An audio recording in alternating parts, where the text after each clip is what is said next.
Welcome into the Blanco Show, presented by Barrio Tacos, alongside Austin Crume and Sara Sharp, as well as our producer, Caleb Spinner. I'm Tyler Danburg, and we welcome you in to a brand new season. The postseason, number 13 Ohio State taking on number 12 Wisconsin. The two of the bottom three seeds in the Big Ten tournament will do battle and begin the weekend at the United Center in Chicago.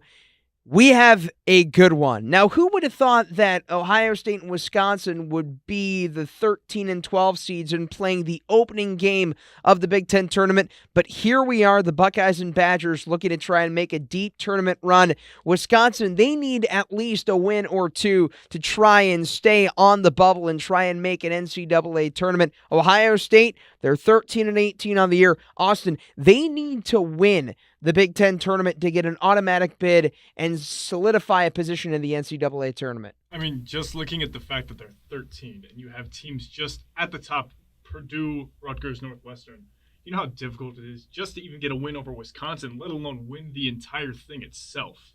I mean, you have to be playing with some fire, and even the two wins that they had gotten in the last three games, that may have helped. But that Michigan State loss, we don't know how much of an impact it's going to have, but a loss going into a tournament is something you never want to deal with. And Sara, this is a deep Big Ten tournament, and the winner will face Iowa. And that'll be a team that will probably find a way into March if they can get a couple wins as well in the Big Ten tournament. But it just tells you how deep this tournament and this league is.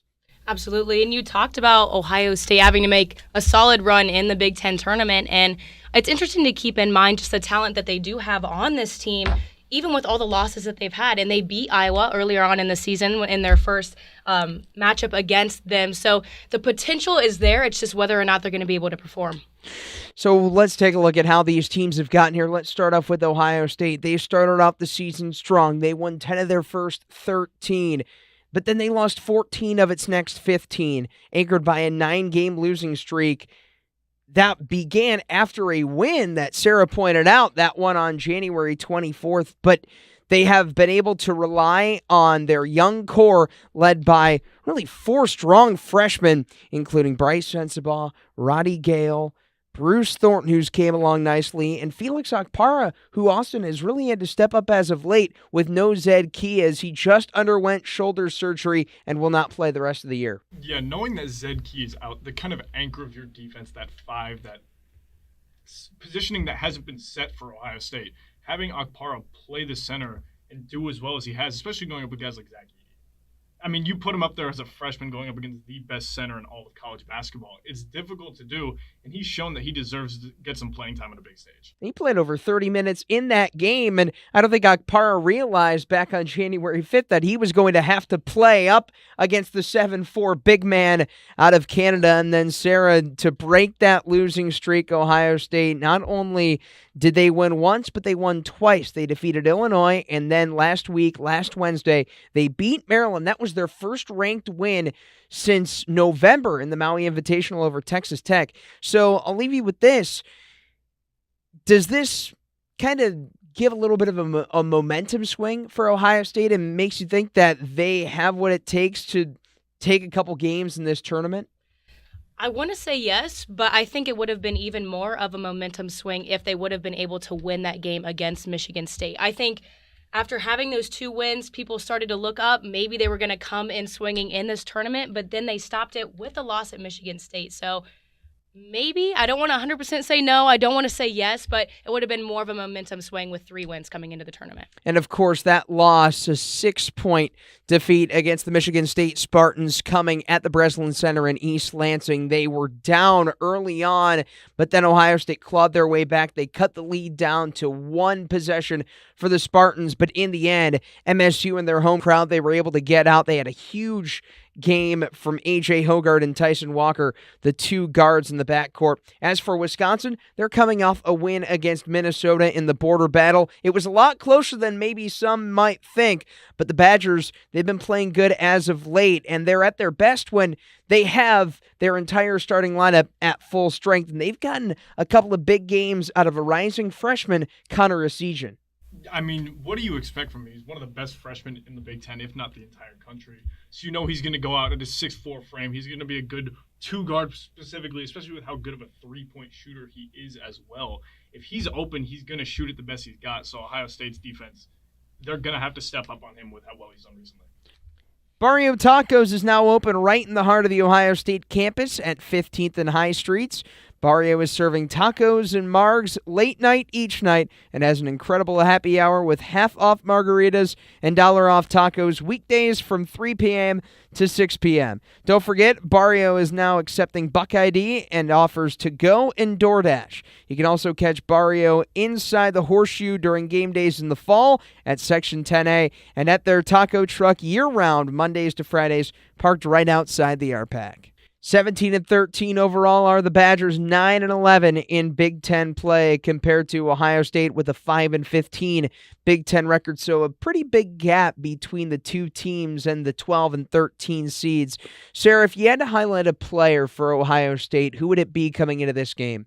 You talked a little bit about their star freshman, and I think Bruce Thornton is one that we need to keep in mind. In that last game against Michigan State, they did lose. He had 20 points, though, against Michigan State. He had 10 points in the game before, 20 and 19 in the two games before that. So he's been putting up solid numbers, averaging 10 points a game, and especially as somebody who is a facilitator and a guard, that's his main role is to facilitate. It's difficult to score points, and he's been doing both of those jobs really well. What about Wisconsin? Who's a key player to watch for you? I'm going to say Steven Crowell for Wisconsin. And it's important to keep in mind, we talked a lot about Felix Okpara and his ability to guard down low. And with Zed Key out, he's going to have to step up against another 7-footer in this Wisconsin team who also had 21 points in their last game in their win against Minnesota. And Stephen Crowley's one of 2 7-footers in the country to average over 2.5 assists per game. That's the first Badger to do so since Frank Kaminsky back in the early 2010s. A couple of great teams for the Badgers. That actually was the last time they won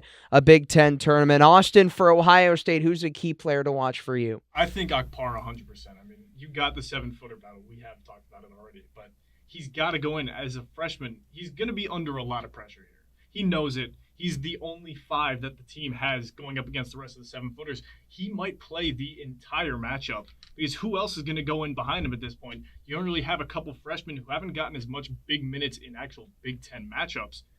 So Okpara might have to do some of the heavy lifting here on defense. Also, in terms of offensive prowess, Bryce Sensabaugh just named to the all-freshman team alongside Wisconsin's Connor Esigian, losing out just by a couple of votes in the Big Ten Freshman of the Year. But how important is Sensabaugh in a game like this? Single elimination, Sarah, winner take all, winner go home. How important is Ohio State's leading scorer in this one? Extremely important, not only in his scoring ability, but his leadership as well. And two, with his scoring, he needs to be able to see the court well and find open players because we know how well he can score. So we know that Wisconsin's going to be thinking they need to shut him down, whether that's a double team or just triple team, anything. So he needs to be looking for any of his open offensive players, maybe find somebody else, get a few more assists, get some other points up by other players we know who can score as well. That's a great point. Chris Holtmann saying that the last month for Sensabaugh has been some of his best offensively all year long. So to get the job done and begin the Big Ten tournament with a win, Austin, I'll go with you first. What is one key that Ohio State has to do to try and overcome Wisconsin? So what I looked into once seeing that Wisconsin's a 3-and-D team. They shoot 8.3 threes a game that they make, and I think that they get around 6 steals a game as well. So they're going to be well on both sides of the ball. But they're really good at facilitating turnovers on opponents' offense. So Ohio State, they're definitely going to have to limit the turnovers and look for open men, but also get back on defense with all those three-pointers raining. What about you, Sarah? For Wisconsin, we'll go on the flip side. What's important for the Badgers and Greg Gard to try and beat Ohio State? We talked a little bit about just all the different players on the Ohio State team who can score. They have the potential. Bryce Sensabaugh, Bruce Thornton, Felix Oxpara, any of those players who have the ability to go out and score double digits. And so it's just going to be important for Wisconsin to go out, play solid defense, and prevent them from having a high offensive game. So the winner of this game, they will then take on Iowa, the 5th seed, the next game. Then after that, they will have to take on number 4 Michigan State if they advance, and then they would play the winner of Purdue or either Rutgers or Michigan. So this is going to be a really tough gauntlet of a task ahead for either the 13 seed Ohio State Buckeyes or the 12 seed Wisconsin Badgers. So is it important to take this just more so one game at a time, because there's going to be a big task ahead to try and keep advancing this weekend in Chicago? Ohio State, they have nothing to lose here. They have to win the entire thing to even have a chance to be one of the last 4 teams in. Why not go make some carnage? Upset the country, upset the Big Ten, show people that you deserve to do it. I mean, we saw how well they did over their last 2 wins over Maryland and Illinois, and they have beaten Iowa. They beat them 93-77 on January 21st at home at the Shot. But then again, they did lose to them when they were in Iowa. So you got to kind of see how they're going to play here. But yes, one game at a time, 100%. Focus on Wisconsin first. If you can get to that next game, give it everything.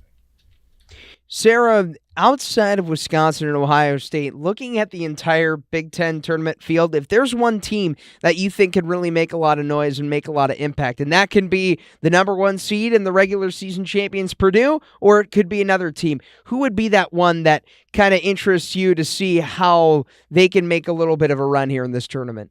I think it sounds like a basic answer saying Purdue, but I'll be interested to see how they take the pressure that they have coming off such an amazing regular season into the postseason, if they're going to be able to embrace that pressure and sweep the Big Ten tournament or worry about an upset from a smaller seed. I also have to agree with that. I mean, Zach Edey, Purdue, they're the 5th best team in the country right now, looking into the big dance in just a week or so. If they go in and they are upset, the AP polls in the country are going to look at them. Maybe they can't handle the pressure of being such a high stage. Yes, you won the Big Ten men's, but if you can't win when it matters, everyone knows how crazy March can be. If you can't win when it matters the most, no one's going to remember the rest of the regular season. This is March. Anything can happen. So if we had to get into our Big Ten tournament predictions, would you both say that Purdue would be your prediction to win the Big Ten tournament? Yeah, I have to say Purdue. Either Purdue or Northwestern. Oh, going with Chris Collins, Northwestern Wildcats. Okay. I would probably say Indiana as well. I think we've seen the last couple of weeks, we've seen Jalen Hood-Schifino, the freshman of the year, really start to take matters into his own hands. And then when you also have Trace Jackson Davis, that also helps. So we'll see what the Hoosiers can do as well, in addition to the Wildcats. Just what a story that's been in Big Ten basketball this year and in college basketball as a whole. So we will begin our coverage. It'll tip off on Scarlet and Gray Sports Radio coming up Wednesday night at 6:30 p.m. Eastern Time, 5:30 Central. And we will have the call, the 3 of us, and that will basically be our coverage schedule. But then who knows? If Ohio State wins, then we will talk to you around 2:30 Eastern, 1:30 Central after the first game on Thursday. But that will still be decided. So we will have coverage of 13 seed Ohio State, 12th seed Wisconsin coming up 6:30 Eastern Time on Scarlet and Gray Sports Radio on Wednesday evening. For Sara Sharp, for Austin Crume, for Caleb Spinner, I'm Tyler Danburg saying so long for the Block O Show presented by Barrio Tacos.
Good evening. I am Sara Sharp alongside Austin Crume and Tyler Danburg for SGSR Radio and SGSR TV.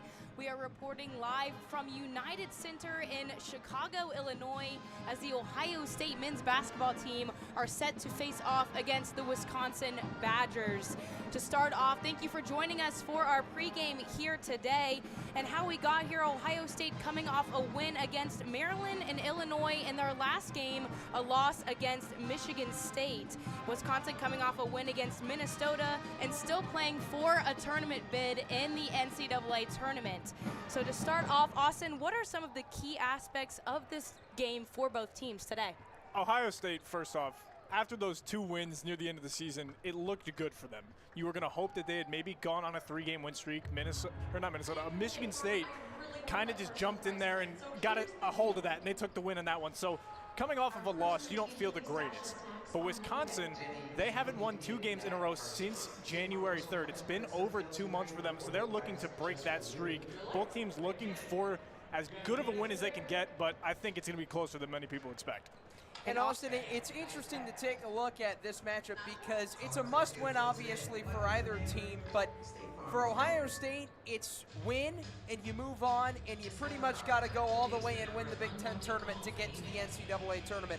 Wisconsin, as of right now, they're on the bubble, meaning they are one of 4 teams that can either be the last teams in the tournament or the first 4 teams out.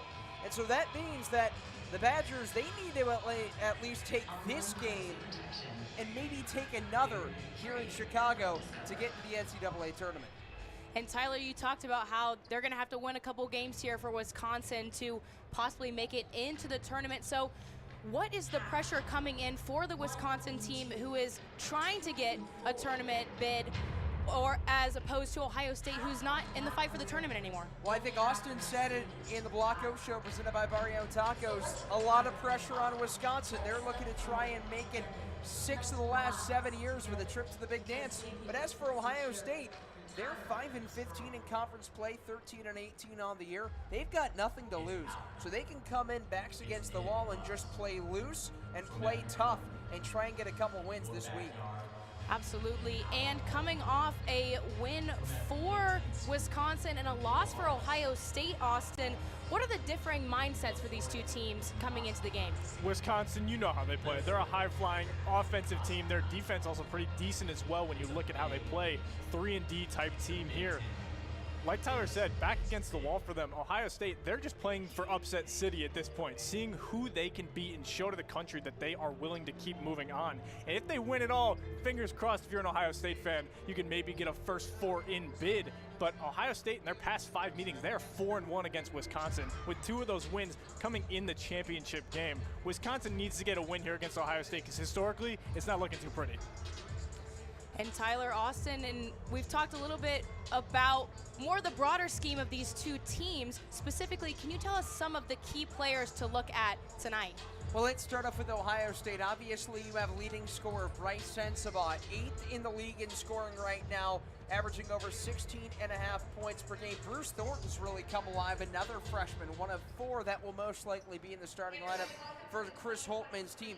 Thornton, over his last 5 games, is averaging over 14 points per contest, and the key is that he's shooting an efficient 50% plus from the field, which just tells you he's been able to knock it down from long range and from inside. And as for Wisconsin, Stephen Crowell, 7-footer.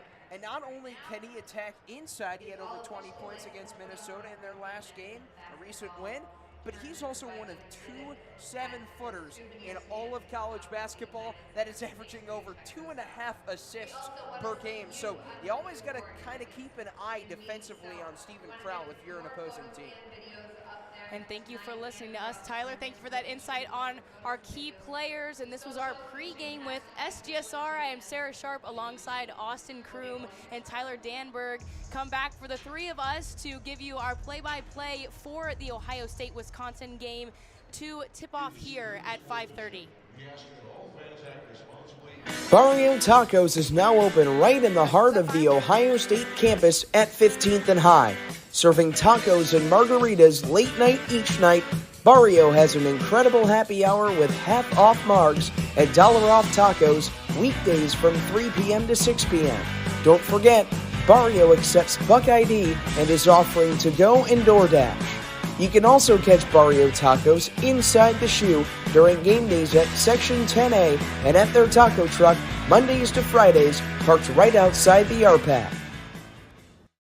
Tune into the Block O Show, presented by Barrio Tacos, for an inside look at the 2022-23 Ohio State football season.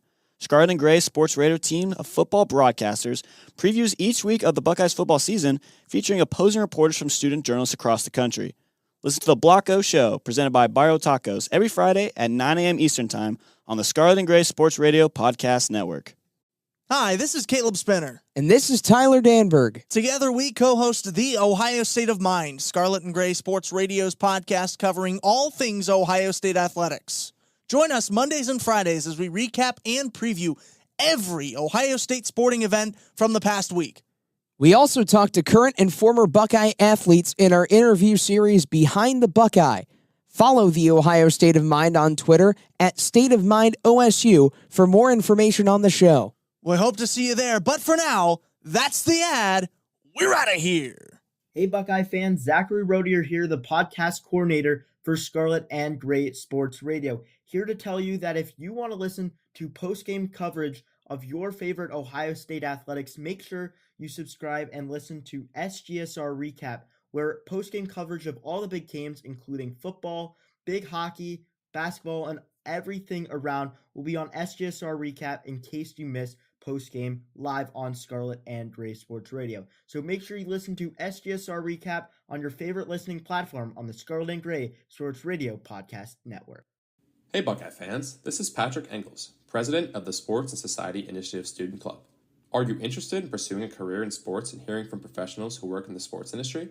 If so, then come find us in room 274 of the Journalism Building for SSI's bi-weekly meetings. Join us every other Monday at 7:30 p.m. to hear from qualified guest speakers who work in sports throughout Columbus, Ohio, and beyond. For questions regarding our club, please contact myself, our treasurer Jacob Benj, or our advisor Dr. Nicole Kraft. Go Bucks! This is Matt Goldman, Vice President of SGSR, and you're listening to Scarlet and Gray Sports Radio, the official student radio network of Ohio State Athletics.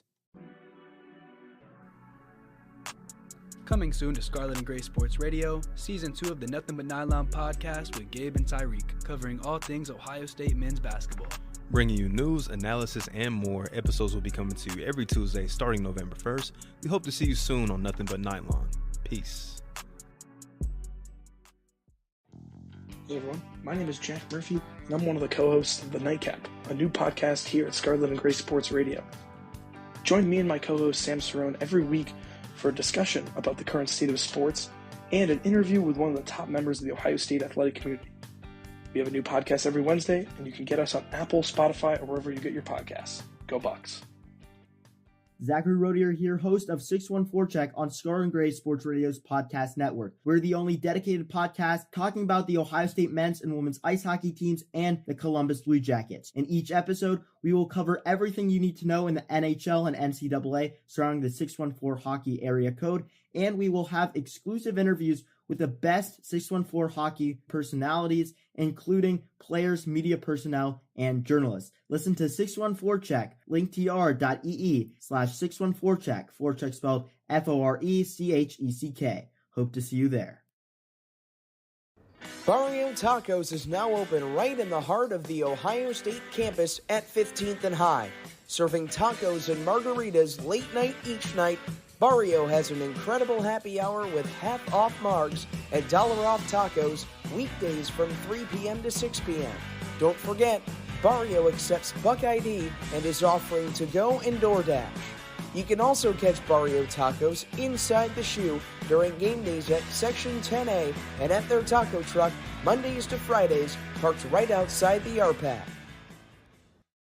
Tune into the Block O Show, presented by Barrio Tacos, for an inside look at the 2022-23 Ohio State football season.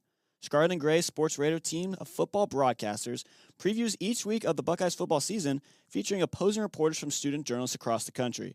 Listen to the Block O Show, presented by Barrio Tacos, every Friday at 9 a.m. Eastern Time on the Scarlet and Gray Sports Radio Podcast Network. Hi, this is Caleb Spinner. And this is Tyler Danburg. Together, we co-host the Ohio State of Mind, Scarlet and Gray Sports Radio's podcast covering all things Ohio State athletics. Join us Mondays and Fridays as we recap and preview every Ohio State sporting event from the past week. We also talk to current and former Buckeye athletes in our interview series Behind the Buckeye. Follow the Ohio State of Mind on Twitter at State of Mind OSU for more information on the show.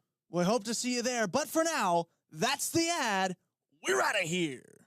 Hey, Buckeye fans, Zachary Rodier here, the podcast coordinator for Scarlet and Gray Sports Radio. Here to tell you that if you want to listen to post-game coverage of your favorite Ohio State athletics, make sure you subscribe and listen to SGSR Recap, where post-game coverage of all the big games, including football, big hockey, basketball, and everything around will be on SGSR Recap in case you miss post-game live on Scarlet and Gray Sports Radio. So make sure you listen to SGSR Recap on your favorite listening platform on the Scarlet and Gray Sports Radio Podcast Network.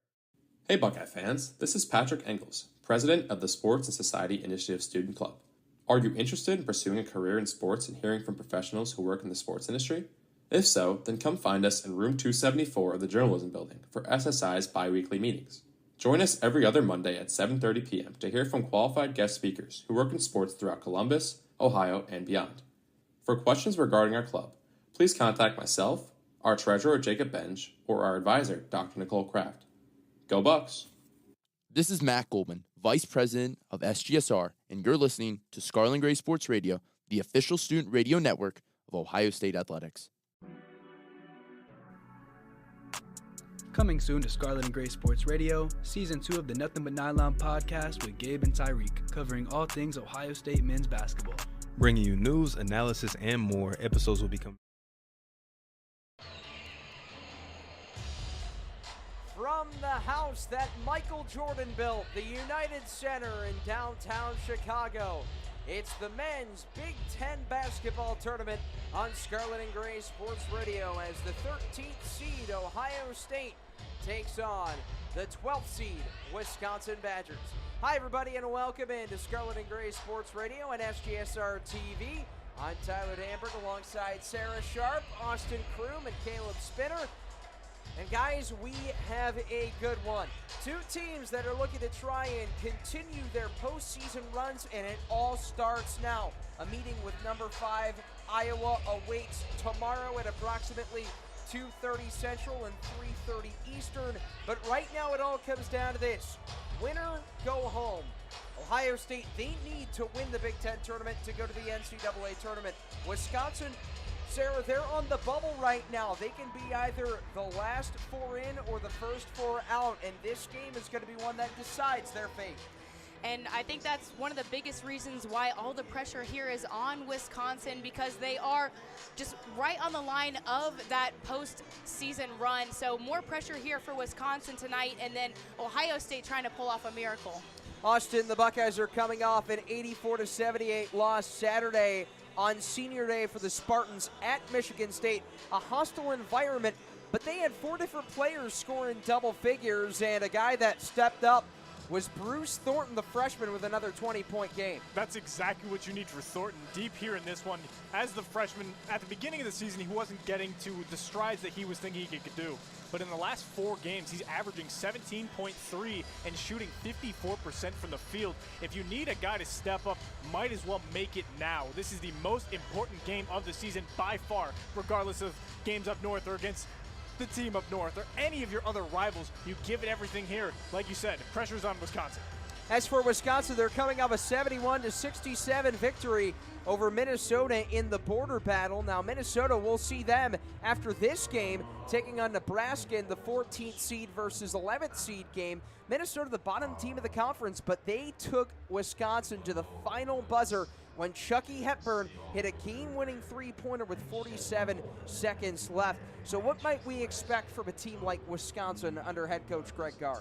Well, you talked about that last high-pressure game, and then you have to keep in mind Stephen Crowell and Tyler Wall both had 21 points in their last game to get that win. So even in that high-pressure situation, this could be a close game. I mean, it's a 12 seed versus a 13 seed, so just the ability to play under that high pressure, especially in such a formidable arena. 7:15 away from opening tip-off between the 13th-seeded Ohio State Buckeyes and the 12th-seeded Wisconsin Badgers. Let's take a look at the starting lineup. First off, for 7th-year head coach Greg Gard and the Wisconsin Badgers, they will have out of the backcourt the honorable mention all Big Ten point guard Chucky Hepburn, 6'2 sophomore out of Omaha, Nebraska. Connor Essegian, 6'4 freshman guard out of Fort Wayne. He has been shining as of late. 11 of his last 14 games have been in double figures. He's also started in all 14 of those games. Max Klesmit, the Wofford transfer, rounds out the guards. 6'3 junior guard out of Detroit, Michigan. And down low, the two players that Sarah just mentioned, Stephen Crowell, 7-foot junior forward out of Aiken, Minnesota, and Tyler Wall, the 6'9 senior forward out of Lakeville, Minnesota, coming up a 21-point affair against the Golden Gophers. As for Ohio State, under 6th-year head coach Chris Holtmann, one of the more lackluster regular seasons in his tenure, but they're looking to try and make a postseason run, 13-18 on the year. They'll have out in the backcourt the guards led by Bruce Thornton, 6'2 freshman out of Alpharetta, Georgia, had a 20-point game and made 7 field goals against the Spartans on Saturday. Bryce Sensabaugh, the leading scorer, 6'6 freshman out of Orlando, Florida. He'll get the nod in the backcourt alongside Ronnie Gale, making his 8th career start, 6'4 freshman out of Niagara Falls, New York. Justice Sewing, the lone non-freshman in the lineup in his 6th year of college basketball, 6'6 forward out of Honolulu, Hawaii. His last Big Ten tournament game was in the Big Ten championship game in 2021 when he scored 22 points in that 3-point loss against Illinois. And then Austin Felix Okpara, 6'11 freshman center from Lagos, Nigeria, 11th in the conference, averaging over a block per game. And he's really developed as of late. As this second half of the season has started, he seemed more and more comfortable with the minutes that Holtmann has been giving him. Realizing that at the end of the season, Ohio State and Zed Key getting that shoulder surgery seemed better than waiting until the end to see if they had a shot at the big dance. Once they realized they didn't, they told Key, get the surgery. We're going to start Okpara at the 5. Since doing that, he's looked spectacular. He feels more comfortable here. In the last few games, he's looked great going up against some of the best big men in the Big Ten. But this is a different animal. He's going into a tournament game as a freshman, first start in a game like this. How much of the nerves going to affect him? Who knows? But Ohio State is going to definitely need him down on the lower block. And that's an interesting thing that you pointed out, Austin, is the fact that Ohio State, this is going to be for many of their players, including 4 of their starters, new uncharted territory, playing in the Big Ten tournament. How do you think they try and handle that and just treat this game as if it's any other normal game? I think what Holtmann would hopefully try to do in a pregame or at a halftime scrum for the team, you go in and you say, guys, this is just any other game. The goal is to win one game at a time, one day at a time. Don't worry about what's in front of us. Win now. Make the smart plays. One basket at a time, one possession at a time. Heck, make it 1 minute at a time. Just play the game the best you can and be fluid. We've seen as the team has played together more, they've seen way more comfortable with each other, even with 4 of them being freshmen. We know what they have in here, and with Sewing kind of anchoring it as an upperclassman, I can see some fireworks going here for Ohio State. And that's part of what you talked about with Sewing being upperclassman. I think that's where leadership is going to be so important in this game. We know Sewing hasn't played in a couple years because of injuries in a Big Ten tournament, but he still is one of the only one in this starting lineup to have played in a Big Ten tournament game. So coming out, being a leader, and just being an example for these 4 freshmen to follow. And Sewing was just 1 rebound and 3 assists shy of a triple-double last Saturday against Michigan State. So not only, Sarah, has he been stepping up leadership-wise, but he's also been a key contributor on the floor, especially as of late.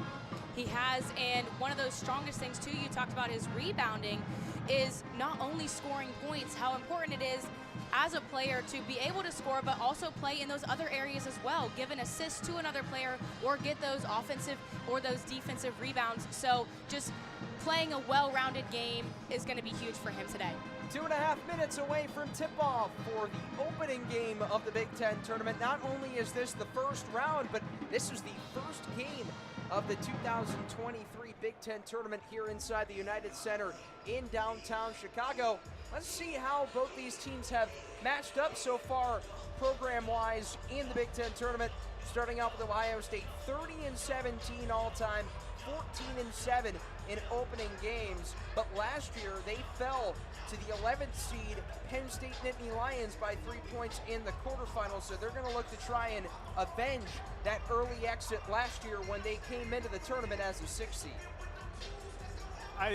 Just looking, they're not doing as well seeding-wise, Wisconsin. This is only the 3rd time in 21 season that Wisconsin wasn't ranked as the 4th seed or higher coming into this tournament. So Greg Gard is not going to be super happy about this one. The pressure is definitely on them. Are they going to feel it? We're not sure. Ohio State started looking way better in their last 3 games of the season, even with the loss against Michigan State. They've been playing more sound basketball. They look more comfortable. And maybe that's because Holtmann has finally found the starting 5 that is sticking and playing well together. It's a bit unsure, but if you want all the pieces to connect now, you got to get it out in the first few minutes. And as for Wisconsin, they've had a lot of success winning Big Ten regular season titles. In fact, the Badgers and the Buckeyes are tied for the 3rd most Big Ten regular season titles. Wisconsin most recently winning last year. But they also lost in their first game of the Big Ten Tournament, a 69-63 loss against Michigan State. So, Sarah, they're also going to look for some vengeance as well, and they are looking for their first Big Ten Tournament title since 2015. And that's just part of the motivation, not only with the pressure we talked about earlier of being the higher seed against this Ohio State team, but also that motivation of coming back to avenge their last performance in the Big Ten Tournament. So coming out here, and Austin talked about this Ohio State team as well. Just they're a talented team. They have the potential. They're coming off of 2 of their last 3 games as wins. So Wisconsin needs to keep in mind that although Ohio State has struggled so far this season, they have the ability to come out here and play as a very powerful team. Starters about to be introduced here at the United Center, getting ready for Ohio State and Wisconsin. The winner of this game will take on the 5th seed Iowa Hawkeyes, who have saved their best basketball as of late. Now I'll start with you, Austin. Keys to the game. If Ohio State and Wisconsin have to try and win this game, what do they have to do to try and get out on top? So Bryce Sensabaugh, we know he's the highest scorer on Ohio State at this moment. The last time Wisconsin played Ohio State, Sensabaugh was fouled out in just 16 minutes of court time. That is not what you want from your leading scorer who's averaging 16.5 points a game. So you got to make sure that he's going to be smart with how he handles the ball and guards defense. And if he gets into foul trouble early, Ohio State might be looking at some damage with Wisconsin putting some numbers up on the board.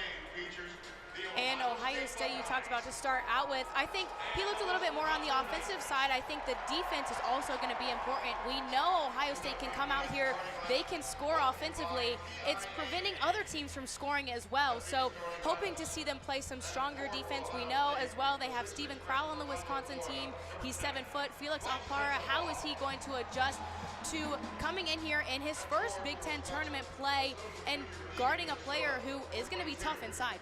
Akbar's going to go up against Tyler Wall, who's 6'9", and then Steven Crowell, who just got his name announced at the United Center. He's 7 feet, so he'll have his work cut out for him. And you mentioned strength on strength. Ohio State 22nd in the country in adjusted offensive efficiency. Wisconsin on the defensive side, they're 26th in the country, so we're going to see one of the better offenses and one of the better defenses go to work in this game. Wisconsin's defense is ranked 5th in the Big Ten overall, but their offense is ranked 13th. So they're a defensive-heavy team. Ohio State is ranked 6th in the Big Ten offensive-wise and defensive-wise ranked 10th. So they're more of that middle ground area when you look at it. So defense is going to be the main player here for the Badgers, and they're going to have to step it up early, especially because Ohio State is putting up an average of 73.2 points a game. If they want to make it close, you got to stop them early and hope that Ohio State doesn't get hot. And it comes out here, and it's just which team is going to play a more well-rounded game overall. We talked about how strong Wisconsin's defense is, how strong Ohio State's offense is. So is Ohio State going to come out here and be able to play their strong offense and a powerful defensive game? Or is it going to be Wisconsin who's going to come out, play a stronger offensive game with their strong defense? So it really just depends on who's going to come out, step up in the areas that they lack so far this season, and win this game. A lot of red here on hand at the United Center. Strong crowd. Now, the question of who is rooting for who, well, that's to be answered. But also another question that's going to be answered is who will take on Iowa tomorrow, the 5th-seeded Hawkeyes, at approximately 3:30 Eastern Time. That's going to be answered just in a few moments. Number 13th seed Ohio State and number 12th seed Wisconsin about to do battle. Wisconsin will go from defense to offense, from left to right in the all home white uniforms with the red numbers, the red letters, and the red trim down the sides. The Buckeyes will go from defense to offense, from right to left in the traveling scarlet uniforms with the white letters, the white numbers, and the upper curved Ohio State in the all-white across the chest. The officials for this game, Brian Dorsey, DJ Karstensen, and Keith Kimball.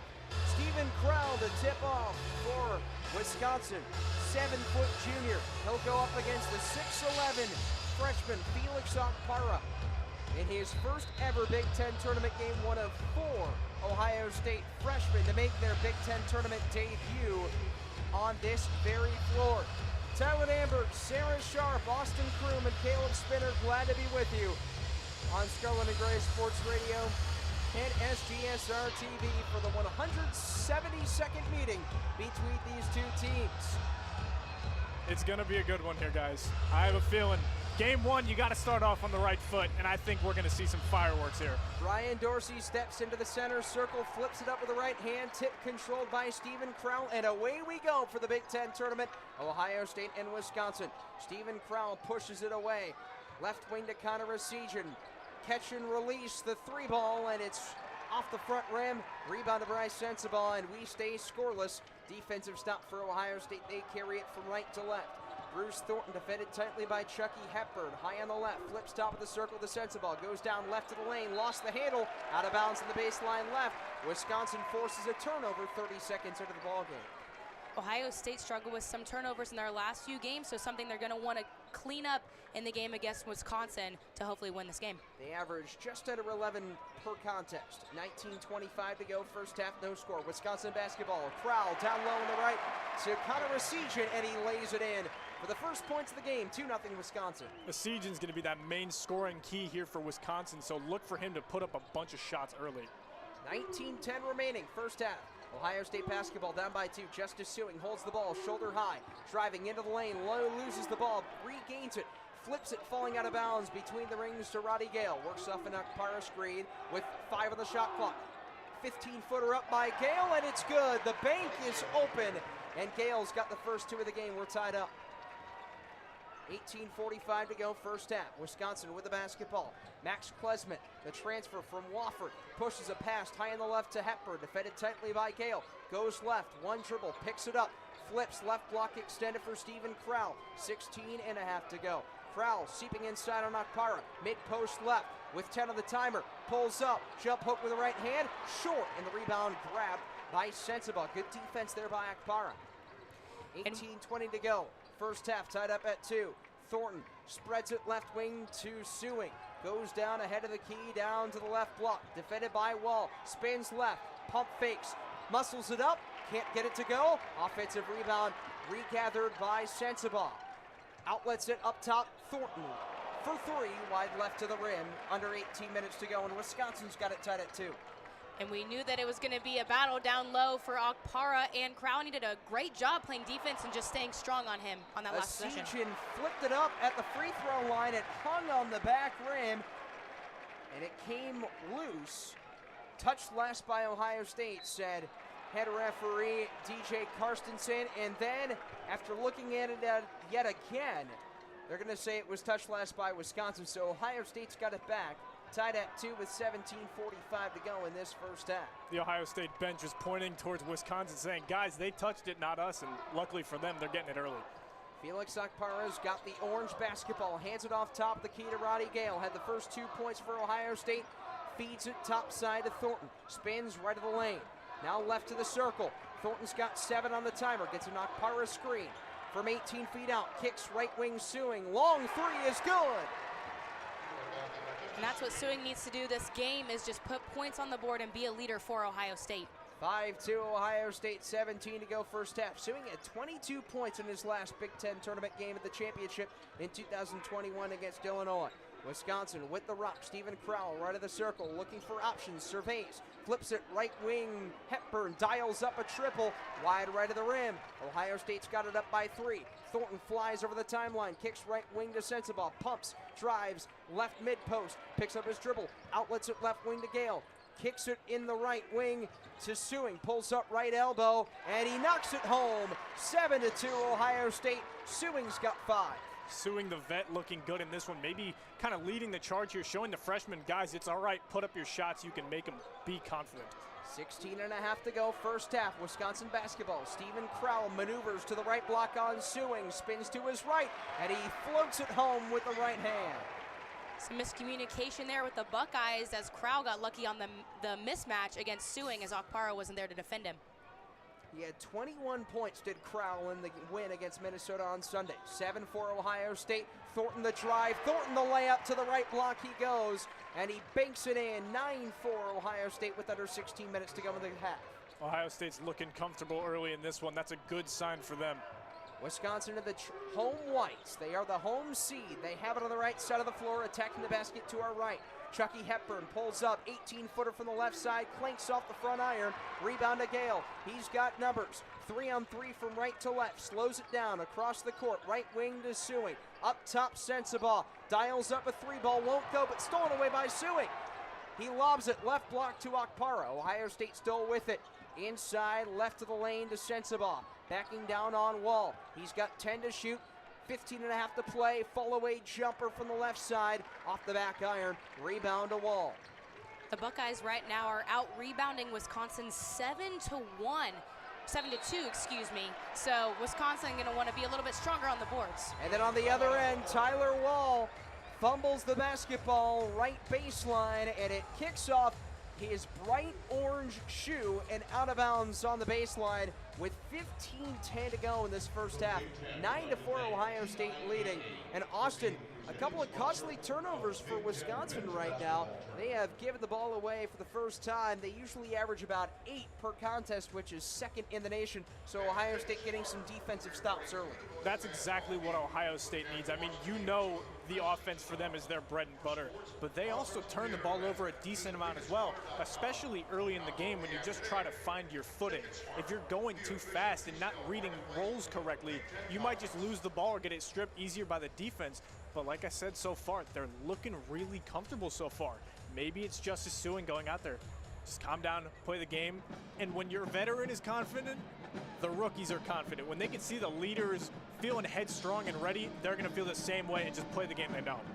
128th game played in the 6-year career of Justice Sewing, Sarah, and he's trying to make that 4 straight games in double figures. So what kind of an impact does he really add on the floor?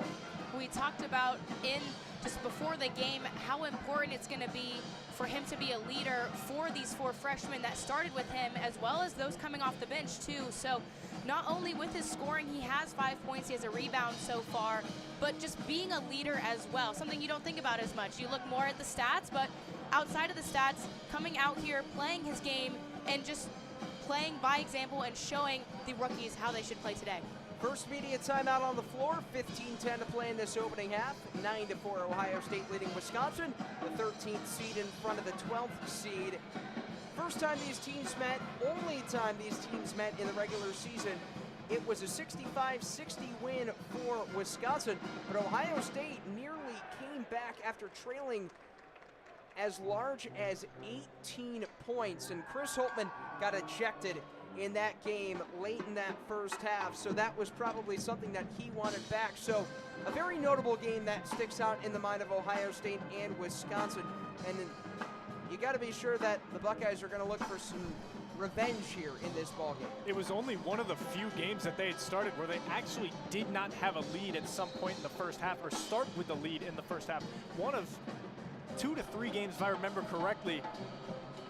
But they want to lead early and clearly are leading early. You just got to keep that growth, because 5 points for a team like Wisconsin is not enough.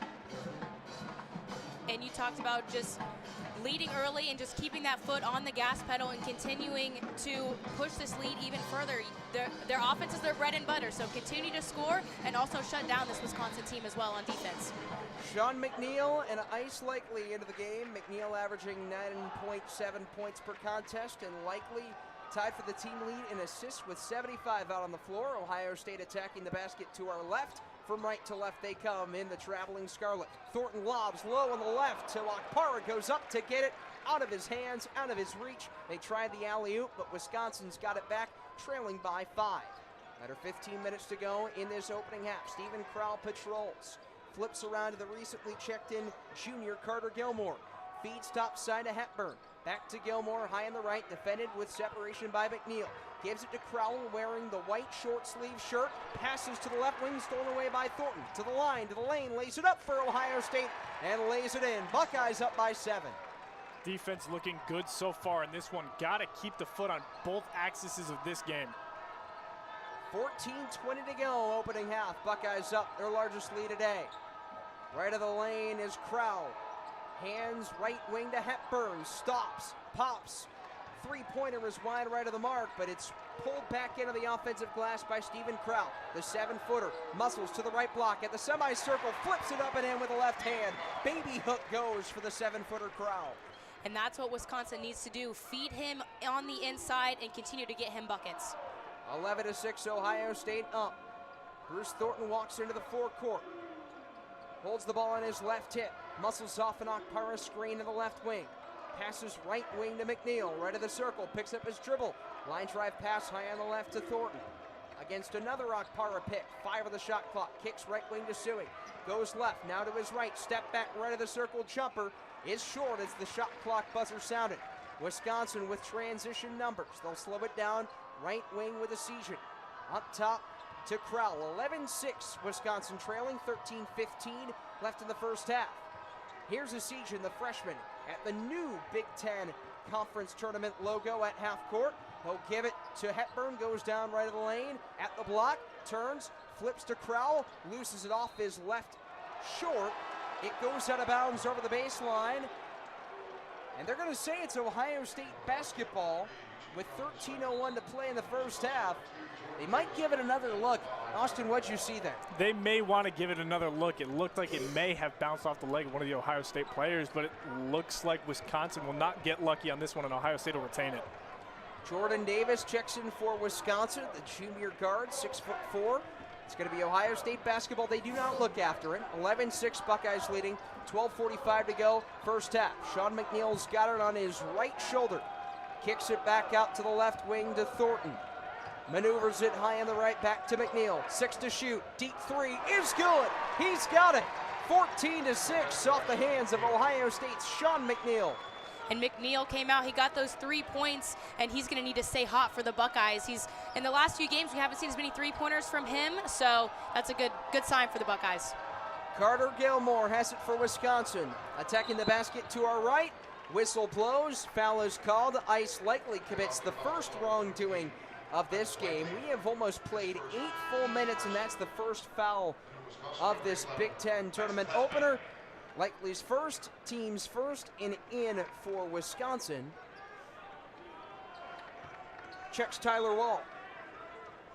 Jordan Davis, brother of former Wisconsin Badger and first-round pick Johnny Davis, inbounds it to Chucky Hepburn, surges right of the lane, shovels it up to the right block, misses, but he got fouled coming back down. Second team foul committed for Ohio State with 12:10 to go in this first half. Likely, that's his second personal. This is the first free throw for either team in this one, and as much as you call it the charity stripe, these are somewhat given points here. This is seen as one of the easiest shots in basketball. Maybe the 5 and 4 may have a difficult time shooting here, but when you're in a lead like this, you got to make every shot given to you. Hepburn hits the first. that ends a long scoring drought for Wisconsin. It's been a while since they've scored as Bryce Sensabaugh rechecks in. 14-7, Ohio State leading. Chucky Hepburn, line right. One dribble, lets it go. Rims in and out. Rebound is Sensabaugh. Pushes it ahead to Likely over the right forecourt timeline. And with 12 minutes left, he'll slow things down. Wisconsin shooting just over 68% for the charity strike. Looking to try to improve that mark. Eugene Brown into the game. Inside of McNeil. Floats it up and floats it home from 10 feet out. And it's a 16-7 Ohio State lead. Sean McNeil playing strong so far offensively for the Buckeyes, and hoping to see that for the Ohio State team throughout the rest of the game as a leader. Left wing catch and release on the 3 ball for Max Klesmit. Won't go. Touch last by what appeared to be the Badgers. 11:34 to go. First half, and another media timeout on the floor. So Ohio State shooting 7 of 12 from the field. Wisconsin 3 of 10. And the key difference early on right now, Ohio State has hit 2 triples. So you can make the argument that you live and die by the 3. Ohio State certainly that. And they're hitting their long-range shots early. Yeah, a team that's not known for their 3-ball makes at this point. They attempt a decent amount of them, but making them is a different story. I mean, the team's shooting 35.8% and they make 6.6 a game. So they're making them and they're using them to the best of their ability, but they're just looking comfortable out there so far. I mean, we've seen them in past games, even at home or on the road, and they may not have the mojo that they want to play with. Right now, they're eating up this environment. They look comfortable, almost like it's a home game. Even though there's way more Wisconsin fans here, you can hear it. Energy is energy, and Ohio State is definitely feeling it early with a 9-point lead.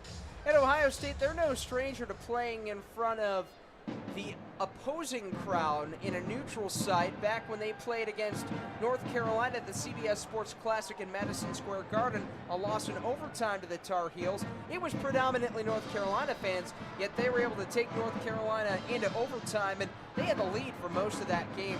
But Sarah, Ohio State, 11:34 left in the first half. What do they need to do to sustain a lead as they currently take a 9-point advantage over the Badgers? Those 3-pointers are important, and the offense has been strong for Ohio State, but we have to keep in mind, too, how strong their defense has been so far.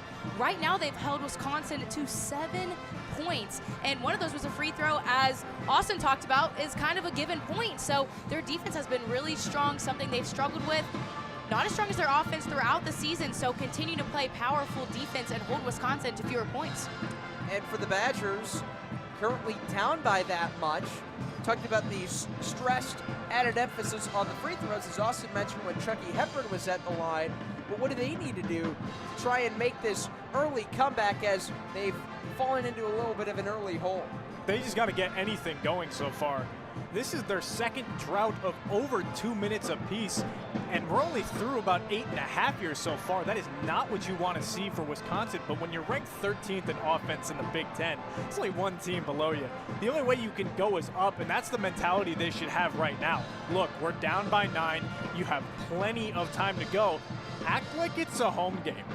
Give it what you got. Play the ball they know, and just start stroking the ball and make those shots.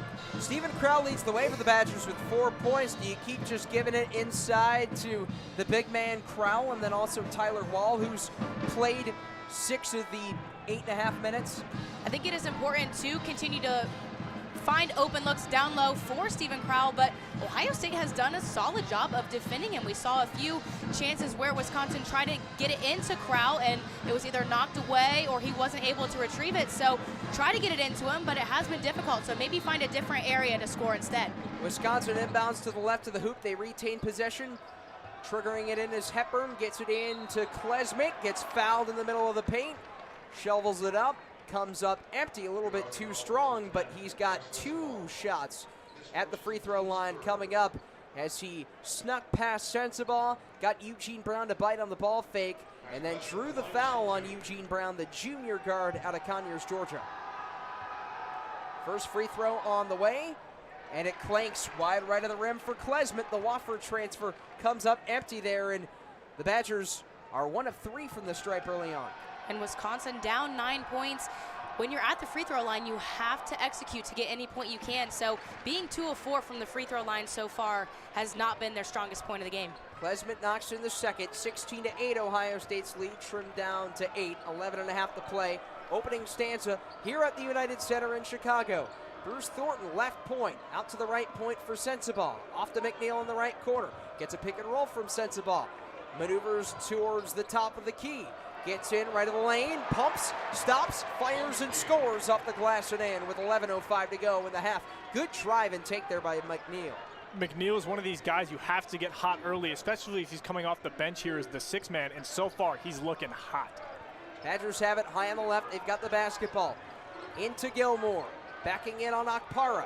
Between the posts. Stops, fires, and scores. The bucket and the foul goes for Carter Gilmore. And it's Brown that commits the foul. 4th team foul for the Buckeyes. And that's a big basket for Gilmore and the Badgers. Wisconsin got to take any chances here at the charity stripe. See if they can hopefully get through with this one and just cut this lead down 10 at this point. Gilmore eyes the goal. The 6'7" junior hits the first free throw. So they're going to wave the basket off. Gilmore put up the shot way after the foul was committed by Brown. So it's 18-9 Ohio State up on Wisconsin. 10:49 left first half. Connor Rasijan back into the game for Wisconsin. Second free throw up and good for Gilmore, who checks out, and in comes Kamari McGee, the sophomore transfer out of Green Bay. And here comes Ohio State from right to left in the traveling Scarlet uniforms over the blue and black new Big Ten tournament logo at half court. It's Bruce Thornton strutting over the timeline with 10.5 to play in the first half.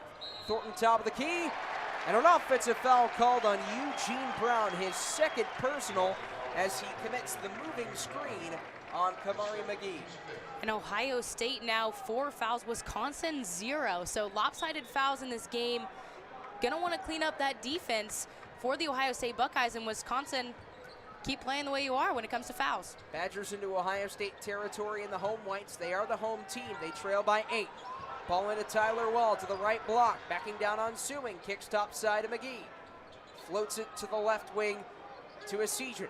Fires left block extended for Crowell. 10 to shoot. Poked away by Brown. A scrum for it on the far sideline. Who's got it? Ohio State does. It was Crowell that jumped on the basketball for Wisconsin, but his midsection goes out of bounds with 10:11 to go in the half, and Ohio State still up by 8. Holtmann has given some fiery energy so far in this one. A guy who's been a little bit more reserved in some of the games, depending how the start goes. But if you got it rolling, you keep it rolling. And Holtmann's been a little bit reserved, as you said, ever since he got ejected back on February 2nd against Wisconsin. A 65-60 win for the Badgers. Eugene Brown turns it over. Sean McNeil dished it to him underneath, but Brown bobbles the rock, goes out of bounds below the hoop, and Wisconsin's got it back trailing 18-10 with 9:55 left in the opening half. And Sean McNeil there could have possibly taken that shot, look for the open player. Maybe next time be a little more selfish and get 2 points instead. Badgers basketball. Stephen Crowell dribbling with his left hand, gives right at half court to Klesmit. Down to the left corner for Wall. Goes baseline left to the baseline right. Reverses it up. Too strong. Rebound up to McNeil. Ahead down the near sideline to Sensabaugh. 9.5 to play first half. Chris Holtmann calling out the offense, wearing the black sweater and the black blazer. He gives the calls and the signs to Bruce Thornton. Runs the offense, pulls up from the left circle, and he buries it. 20-10 off the hands of Ohio State's Bruce Thornton. Wisconsin quickly running it up the right sideline. Kamari McGee ahead of the right corner to Max Klesmit, and it's knocked away by Bryce Sensabaugh. But going back to the Thornton shot, he hits it from the right side of the circle. 9:09 to go in the first half, and Thornton now has 6 points. One of the guys you need to get hot fast so far. I mean, double digits last 4 games. Already in this one, if he keeps it up, it's going to be double digits still in this one and make it 5 games straight. Max Klesmit whips it right wing to Stephen Crowell. 9 minutes to go first half. Hands it back to Klesmit. Drives the baseline right. Kicks it all the way out to the top of the key to Hepburn. Drives to the mid-post left. Scoops it to Asijan. Floats it up with the right hand, and he hits it Tough fall away for the freshman Asijan. He's got it to go, and it's 20-12 Ohio State.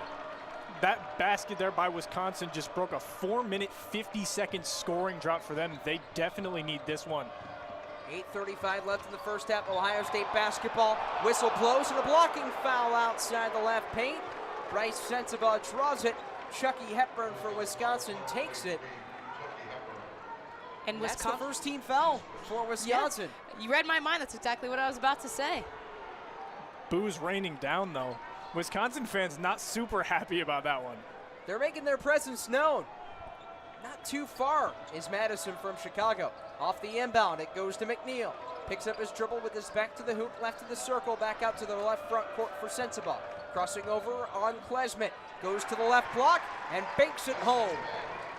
There's Sensabaugh's first 2 points of the game so far. 8:15 to go first half. First bucket for Sensabaugh. 22-12 Ohio State up. Wisconsin has it, attacking the goal to our right. Tyler Wall from 18 feet out. Bounce pass mid-post left to Crowell. Surging in on Akpara. Gets him to fall down. Jump hooks with the right hand. Misses a wide open turnaround. And Ohio State's got it back, leading by 10 with under 8 minutes to go in the first half. All Crowell had to do was tuck it in, but he just couldn't get it to go. Ohio State's thanking their lucky stars. The crowd just missed that one. That was a free basket for Wisconsin, and they couldn't capitalize on it. They have it on the left side of the hardwood. Sean McNeil crossing over on Asijan. Dances to the right circle. Foul called on Connor Asijan. Reaching in on Sean McNeil. That's going to be the first personal on the Wisconsin freshman. Second as a team for the Badgers. 22-12. The Ohio State Buckeyes lead the Wisconsin Badgers with 7:35 left in the first half. You're listening to the Big Ten Men's Basketball Tournament on Scarlet and Gray Sports Radio and SGSR TV. Barrio Tacos is now open right in the heart of the Ohio State campus at 15th and High. Serving tacos and margaritas late night each night, Barrio has an incredible happy hour with half-off margs and $1-off tacos weekdays from 3 p.m. to 6 p.m. Don't forget, Barrio accepts Buck ID and is offering to-go and DoorDash. You can also catch Barrio Tacos inside the shoe during game days at Section 10A and at their taco truck Mondays to Fridays, parked right outside the RPAC. Tune into the Block O Show, presented by Barrio Tacos, for an inside look at the 2022-23 Ohio State football season. Scarlet and Gray Sports Radio team of football broadcasters previews each week of the Buckeyes football season, featuring opposing reporters from student journalists across the country. Listen to the Block O Show, presented by Barrio Tacos, every Friday at 9 a.m. Eastern Time on the Scarlet and Gray Sports Radio Podcast Network. Hi, this is Caleb Spinner. And this is Tyler Danburg. Together we co-host the Ohio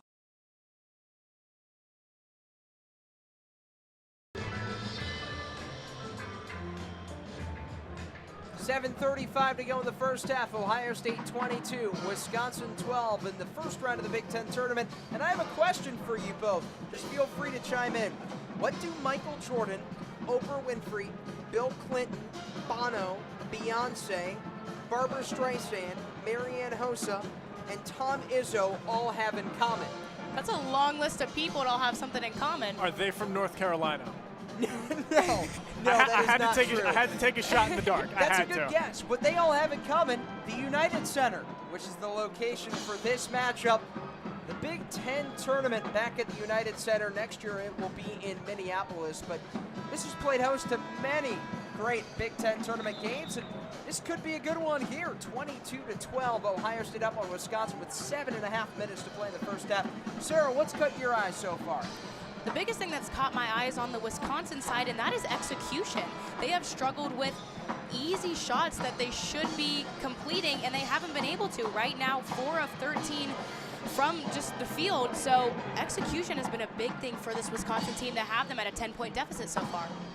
Ohio State will have out on the floor Gale, McNeil, Thornton, Akpara, and Sensabaugh. Out for Wisconsin, running the man-to-man defense, Asijan, Hepburn, Wall, Crowell, and Klesmit. 7.5 to go. Ohio State basketball. First half, they're up by 10. Sean McNeil between the rings, crossing over, stepping back, firing a three, and he hits it! Sean McNeil crossing over, and he hits the three to make it 25-12. Sean McNeil with some sauce on that one. He couldn't be guarded on that, and you could see it. He's hyped after that three-pointer. Pass stolen away by Thornton. One-on-one to the line, to the lane, to the hoop for two, and it's a 27-12. Buckeyes lead with 7:01 to go in the first half.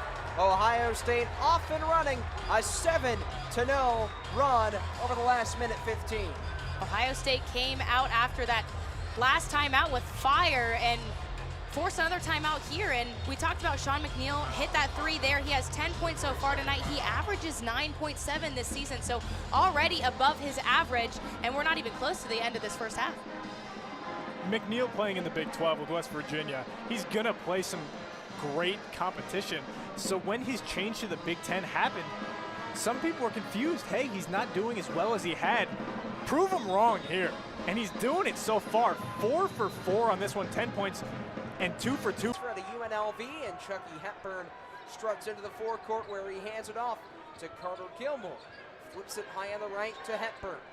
Ball in to Tyler Wall in the right block. 3 dribbles, spins to his left, and he lays it up and in on Sean McNeil with 6:40 to go in the first half. Response there from the Badgers. Sean McNeil not happy. He wanted a charge on that call. And he doesn't get it. 27-14 Ohio State basketball. Bruce Thornton between the rings and the traveling Scarlet. Dribbles between his legs. Goes in on Chucky Hepburn to the right block. Pirouettes to his right and banks it in off the high glass. Bruce Thornton's now got 10 points to make it a 15 Ohio State lead. There it is, hit his double-digit mark, and there's still 6 minutes left in the first half. He could go for 20 at this point if he keeps feeling how he's feeling. That's how many he had against Michigan State. 29-14 Ohio State up. Wisconsin looking for another answer. Davis out to the left corner for Hepburn. Goes to the left elbow, hooks a pass left block to Crowell, pirouettes to his right to the semicircle. He scores, going one-on-one on Felix Okpara with the right hand baby hook. Crowell finally able to execute there for Wisconsin once again. And again, if they're going to score, get it down low to Crowell and see if he can get it. 5 minutes, 30 seconds left to go in this opening half. 29-16, Ohio State leading. Here's Sean McNeil. He's had the hot hand as of late. 10 points for him already. Scoops it to the right wing to Sensabaugh. Lobs left to the rim to Gale. It hit the bottom left corner of the backboard. Loose ball corralled by Tyler Wall. Dribbles to the left wing for Wisconsin. Spins on Okpara. Reverses it up and out. Just misses the front iron. Off the hands of Wisconsin's Tyler Wall, and Ohio State's got it back up by 13 with 5 minutes to go in the opening half. Okpara's defense is looking really good in the restricted zone at this point. That's exactly what they're going to need with him being at that solid 5 position for the foreseeable future if Ohio State can come out with this win. McNeil tried to give it to Sensabaugh on the right side. Kicked off the right leg of Wisconsin's Jordan Davis. Justice suing back in for Ohio State. He'll check in for Bryce Sensabaugh, who's only had 2 points. He's been making an impact with 5 rebounds of his own, but not too much in the scoring department. And Suing is going to come back in. He wears that right half arm sleeve in the all red. Triggers in the inbound to Bruce Thornton. He's got 10 points. Crosses over, dials up a 3. It's good. Bruce Thornton shaking and baking. He's got 13 points in the step back triple. We mentioned Bryce Sensabaugh only has 2 points so far tonight, but he hasn't had to come out here and score like he usually does. Players like Bruce Thornton with 13 points, Sean McNeil with 10. Other players are coming out and scoring if he can make his presence known in other areas. 4.5 to play. First half, Ohio State largest lead of the ball game, 32-16. Wisconsin into the Ohio State front court. Top side, Lindsey pushes a pass high on the left to Hepburn. One more inside the right corner arc to Tyler Wall. Backing down, Suing with his right hand to the air. Wall spins, pumps, fires, misses, followed up by Davis, and he's got his first bucket of the game with 4:15 to go in the half. Wisconsin needing any basket they can get. Down by a lot in this one so far, so every basket counts. Try to finish off the half, at least cutting in this lead a little bit. Cuts the lead down to 14 as Bruce Thornton in a triple threat passes at the free throw line to Suing at the Big Ten Conference logo, commits the offensive foul as Tyler Wall drew the contact, and the Wisconsin senior flies right underneath the hoop, taking the fall from Sewing. And a timeout called on the floor. Final media timeout. 3:55 to go in this opening half, and it's a 32-18 Ohio State lead. And you look at the field goals, and I know, Sarah, you and Austin have been making a mention of it all game long. Ohio State, they have made double the amount of shots Wisconsin has, and they've only attempted one more shot from the field. But Wisconsin, they have been able to get to the free throw line. They've attempted 6, but the difference right now has been in the shooting. It has, and there have just been some easy shots like we talked about. Tyler Wall a couple times, he's doing all the work. He's getting down low to the position he needs to be, and then he's just not quite able to make the shot. So when you're doing all the work and you're getting down low to that open area, it comes down to the completion and the execution of that shot. I think something that stands out to me so far in this one, Wisconsin is 0 for 4 from 3, and the first shot of the game was about 7 seconds after tip-off. It was Connor Esigian, a left-wing three-pointer. And from then on, they've seemed uncomfortable with shooting 3, and Esigian hasn't seemed like he's felt as good as he has in past games. Maybe for Ohio State, you're lucky to see that the freshman is not feeling his greatest in this one, but Wisconsin, you need him to come in at the half and just fireball everything you got.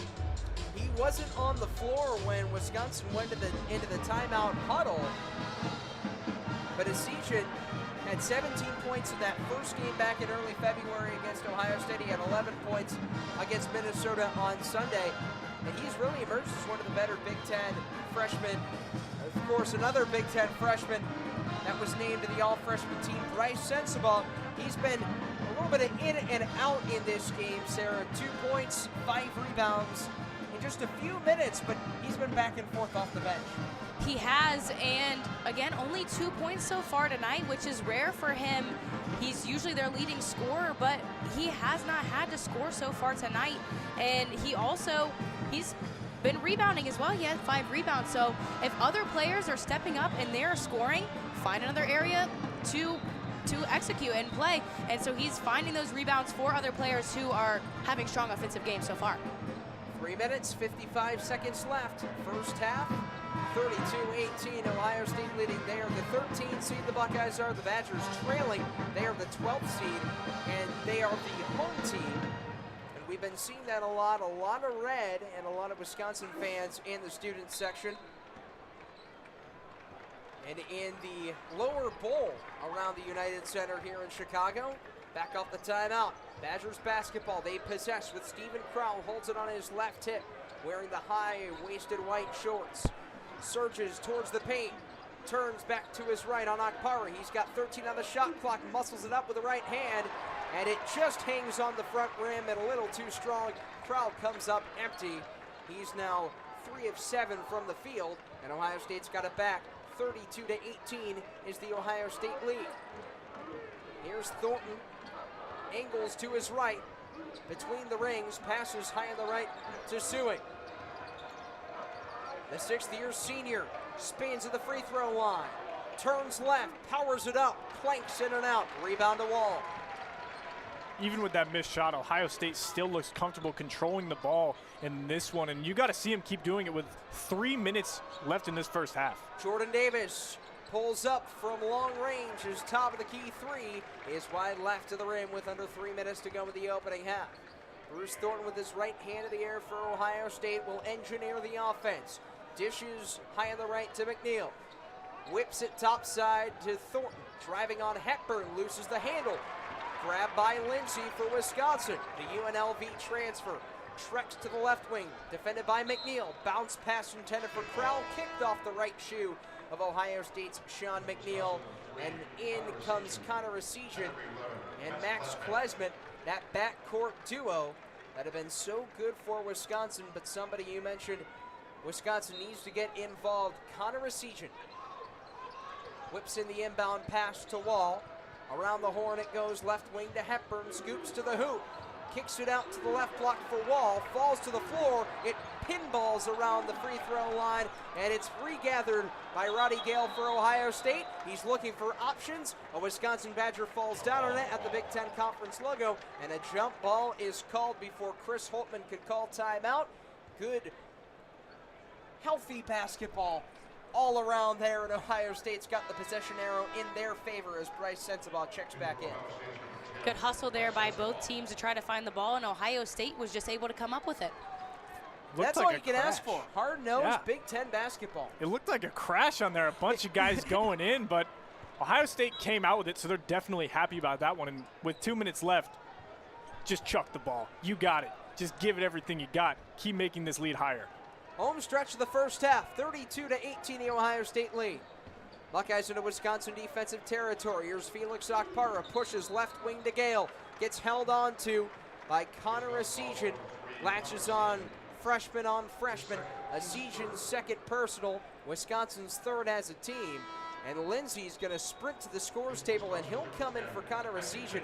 So a lot of rotation movement from both these squads 18 minutes into the ballgame. Now, Asijian didn't play for long. He had just subbed back in, and he's back out again with only 4 points so far tonight. 32-18, the Ohio State advantage. Bryce Sensabaugh dives left to the circle. Back outside the arc. Picks up his dribble with 5 to shoot. Gives to Thornton with 3 to shoot. Right wing, he gives it Sewing with 1 to shoot. Fires a 3-ball, won't go, but he got fouled. Ohio State working the shot clock down with 1:41 left in the first half.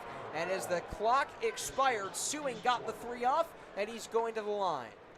An interesting foul there by Wisconsin. He was already rushing to take that shot because the clock was going down, so no need to go up and foul him and give him 3 easy chances at points. Buckeyes haven't scored in their last 3 minutes. Sewing bends the knees, lets it fly, and he hits the first free throw. And he makes it a 33-18 game. You mentioned the free throws. Ohio State now 43 of their last 44 from the charity stripe. That was their first make of the day. Yeah, good on them. Sewing has been one of the best free throw shooters for this team so far. And like you just said, Tyler, and like we had said earlier, you take these free points if you can get them. And if you can get a guy who's the best or one of the best shooters free throw percentage-wise on the team who's shooting 74%, that's what you want. If you're going to get a guy to shoot 3, it's got to be Sewing. The Buckeyes also have 3 players that shoot over 80% from the stripe. Sewing misses the third, goes 2 of 3 on that chip to the stripe. 34-18, the Ohio State advantage. Final minute and a half in the first. Here's Steven Crowell topside for Wisconsin. Holds the ball above his shoulders, flips to Klesmit. Back outside the left block, extended to Crowell. Scoops inside on Okpara.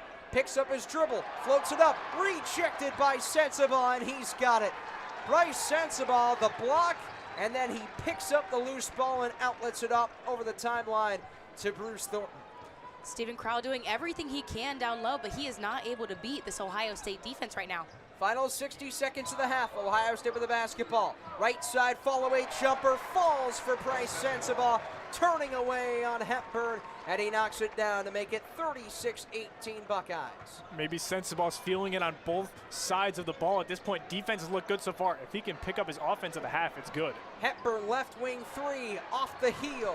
Long rebound for Ohio State's Bryce Sensabaugh with 35 seconds left. Now down to 30 seconds left in the first half. There's about a 9-second difference between shot clock and game clock, and a timeout called by Ohio State. Sensabaugh now with 7 rebounds just in the first half. Not necessarily needing the 16.5 points when you have guys like McNeil with double digits already. Thornton at 13 so far in this one. You have the other guys picking up the slack, but it's not like Sensabaugh's sitting there doing nothing. He's still doing the dirty work, the work that some guys don't want to do. In this building alone, that was Dennis Rodman's role. You get every rebound possible, and that's exactly what Bryce Sensabaugh is doing now. He has to be feeling excited how he's doing on the defensive side of the basketball. I think that really shows that Bryce Sensabaugh has elevated his game overall, because you'd have to assume that Wisconsin's going to game plan for him being that main ball handler, being that main scorer. As a result, he's adjusted and has found new ways to contribute. And as Sarah pointed out, the 7 rebounds, and as Austin mentioned, he's been making his impact on the glass just as effective as he has been as a scorer. As Bear Grylls says it, improvise, adapt, overcome. One of the greatest things to think about. And you got to say it here for this one. Ohio State's looking like a different basketball club in this one. Well done on the Bear Grylls reference. Was not expecting that, but you know what? Hey, this is March, and anything can happen. Not a big basketball guy, though. Not in the UK. You don't think? Not a big hoop head? Not really. Probably not. Maybe. 20 seconds left in the game clock, 10 on the shot clock, 36-18 Ohio State up. Thornton top of the key with 15 seconds left. Right wing with 13, crossing over, picks up his dribble with 10, gives to Sensabaugh, dials up a triple off the front iron. Rebound to Lindsay with 5. Lindsay over the timeline with 3. Right wing, step back 3 at the horn. Off the back iron, Sensabaugh goes up in contact to get it, and he grabs the rebound to end the half for Ohio State. A monster first half for the Buckeyes. 36-18, Ohio State leading over the 12th seed Wisconsin Badgers. Sarah, what'd you see in that first half? Ohio State so far has dominated both offensively and defensively, and we talked about that before the game. If they want to come out here and have a strong game, they're going to have to play well-rounded, and that's what they've done. They've been able to shut down Stephen Crowd down low, which was going to be difficult. Okpara coming in his first Big Ten tournament game, as well as having to step up in a huge role after Zed Key went down with that shoulder injury. So Ohio State just playing strong offensively and defensively to have such a massive lead at halftime. Austin, what does Wisconsin have to do to get back into this game? Because this is a delicate situation, a situation in which they basically have to win at least one game here to try and solidify their spot in not only the Big Ten tournament, but the national tournament as well. You got to get a siege and crawl to get the ball at least going through the hoop, or at least get to the charity stripe to attempt to end these rough patches for the team. Wisconsin, they just haven't looked like the team we've seen them be the rest of the season. And maybe with how close of a game it was against Minnesota, you don't know what kind of effect that can have. Minnesota, their buzzer beater against Rutgers, they were coming in with a new confidence going up, trying to upset some people here. So maybe Wisconsin, the pressure's really on their shoulders now. Weight of the world's on them going into the half. So we will step aside here on Scarlet and Gray Sports Radio and SGSR TV. And then on the other side of this break, it will be the halftime report on Scarlet and Gray Sports Radio. But for now, at halftime, we've played 20 minutes, 20 more to go in the Big Ten tournament. Ohio State 36, Wisconsin 18 on the official student radio network of Ohio State Athletics, Scarlet and Gray Sports Radio. Barrio Tacos is now open right in the heart of the Ohio State campus at 15th and High. Serving tacos and margaritas late night each night, Barrio has an incredible happy hour with half-off margs and $1 off tacos weekdays from 3 p.m. to 6 p.m. Don't forget, Barrio accepts Buck ID and is offering to-go and DoorDash. You can also catch Barrio Tacos inside the shoe during game days at Section 10A and at their taco truck Mondays to Fridays, parked right outside the RPAC. Tune into the Block O Show presented by Barrio Tacos for an inside look at the 2022-23 Ohio State football season. Scarlet and Gray Sports Radio team of football broadcasters previews each week of the Buckeyes football season, featuring opposing reporters from student journalists across the country. Listen to the Block O Show presented by Barrio Tacos every Friday at 9 a.m. Eastern Time on the Scarlet and Gray Sports Radio Podcast Network. Hi, this is Caleb Spinner. And this is Tyler Danburg. Together, we co-host the Ohio State of Mind, Scarlet and Gray Sports Radio's podcast covering all things Ohio State athletics. Join us Mondays and Fridays as we recap and preview every Ohio State sporting event from the past week. We also talk to current and former Buckeye athletes in our interview series Behind the Buckeye. Follow the Ohio State of Mind on Twitter at State of Mind OSU for more information on the show. We hope to see you there, but for now, that's the ad. We're out of here. Hey, Buckeye fans, Zachary Rodier here, the podcast coordinator for Scarlet and Gray Sports Radio. Here to tell you that if you want to listen to post-game coverage of your favorite Ohio State athletics, make sure you subscribe and listen to SGSR Recap, where post-game coverage of all the big games, including football, big hockey, basketball, and everything around, will be on SGSR Recap in case you miss post-game live on Scarlet and Gray Sports Radio. So make sure you listen to SGSR Recap on your favorite listening platform on the Scarlet and Gray Sports Radio Podcast Network. Hey Buckeye fans, this is Patrick Engels, president of the Sports and Society Initiative Student Club. Are you interested in pursuing a career in sports and hearing from professionals who work in the sports industry? If so, then come find us in room 274 of the Journalism Building for SSI's bi-weekly meetings. Join us every other Monday at 7:30 p.m. to hear from qualified guest speakers who work in sports throughout Columbus, Ohio, and beyond. For questions regarding our club, please contact myself, our treasurer Jacob Benj, or our advisor Dr. Nicole Kraft. Go Bucks! This is Matt Goldman, Vice President of SGSR, and you're listening to Scarlet and Gray Sports Radio, the official student radio network of Ohio State Athletics. Coming soon to Scarlet and Gray Sports Radio, Season 2 of the Nothing But Nylon podcast with Gabe and Tyreek, covering all things Ohio State men's basketball. Bringing you news, analysis, and more. Episodes will be coming to you every Tuesday starting November 1st. We hope to see you soon on Nothing But Nylon. Peace. Hey everyone, my name is Jack Murphy, and I'm one of the co-hosts of The Nightcap, a new podcast here at Scarlet and Gray Sports Radio. Join me and my co-host Sam Cerrone every week for a discussion about the current state of sports and an interview with one of the top members of the Ohio State athletic community. We have a new podcast every Wednesday, and you can get us on Apple, Spotify, or wherever you get your podcasts. Go Bucks! Zachary Rodier here, host of 614 Check on Scarlet and Gray Sports Radio's Podcast Network. We're the only dedicated podcast talking about the Ohio State men's and women's ice hockey teams and the Columbus Blue Jackets. In each episode, we will cover everything you need to know in the NHL and NCAA surrounding the 614 hockey area code, and we will have exclusive interviews with the best 614 hockey personalities, including players, media personnel, and journalists. Listen to 614 Check, linktr.ee/614check, 4check spelled FORECHECK. Hope to see you there. Barrio Tacos is now open right in the heart of the Ohio State campus at 15th and High. Serving tacos and margaritas late night each night, Barrio has an incredible happy hour with half-off margs and $1 off tacos weekdays from 3 p.m. to 6 p.m. Don't forget, Barrio accepts Buck ID and is offering to-go and DoorDash. You can also catch Barrio Tacos inside the shoe during game days at Section 10A and at their taco truck Mondays to Fridays, parked right outside the RPAC. Tune into the Block O Show, presented by Barrio Tacos, for an inside look at the 2022-23 Ohio State football season.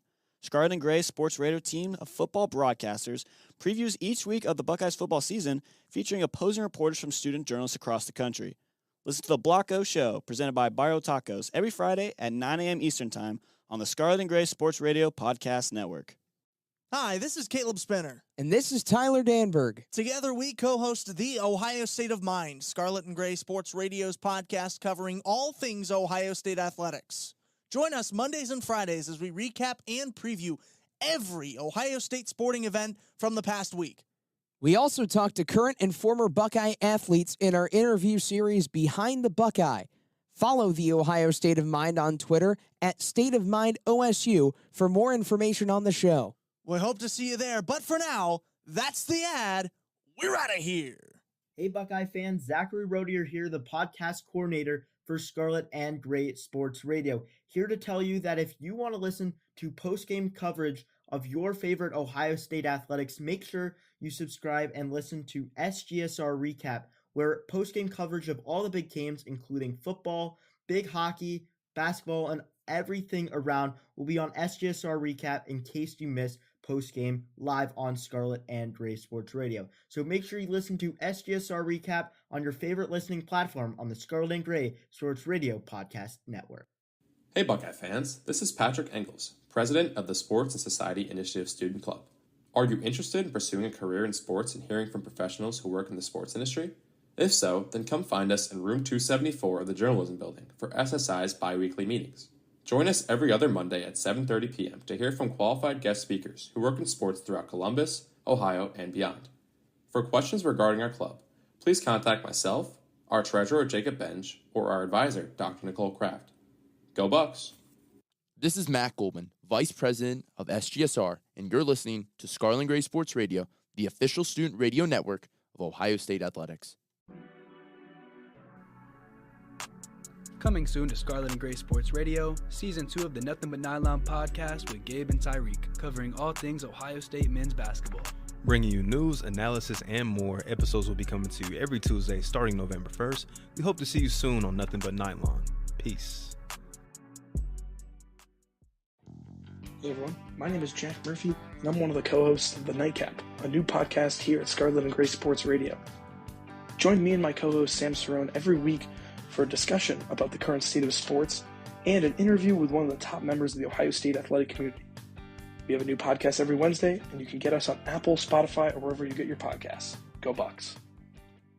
Zachary Rodier here, host of 614 Check on Scarlet and Gray Sports Radio's Podcast Network. We're the only dedicated podcast talking about the Ohio State men's and women's ice hockey teams and the Columbus Blue Jackets. In each episode, we will cover everything you need to know in the NHL and NCAA surrounding the 614 hockey area code, and we will have exclusive interviews with the best 614 hockey personalities, including players, media personnel, and journalists. Listen to 614 Check, linktr.ee/614check, 4check spelled FORECHECK. Hope to see you there.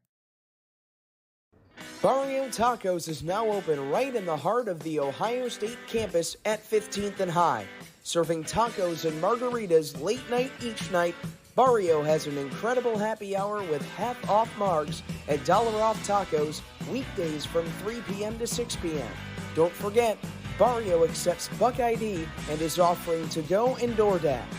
You can also catch Barrio Tacos inside the shoe during game days at Section 10A and at their taco truck Mondays to Fridays, parked right outside the RPAC. Tune into the Block O Show, presented by Barrio Tacos, for an inside look at the 2022-23 Ohio State football season. Scarlet and Gray Sports Radio team of football broadcasters previews each week of the Buckeyes football season, featuring opposing reporters from student journalists across the country. Listen to the Block O Show, presented by Barrio Tacos, every Friday at 9 a.m. Eastern Time on the Scarlet and Gray Sports Radio Podcast Network. Hi, this is Caleb Spinner. And this is Tyler Danburg. Together, we co-host the Ohio State of Mind, Scarlet and Gray Sports Radio's podcast covering all things Ohio State athletics. Join us Mondays and Fridays as we recap and preview every Ohio State sporting event from the past week. We also talk to current and former Buckeye athletes in our interview series Behind the Buckeye.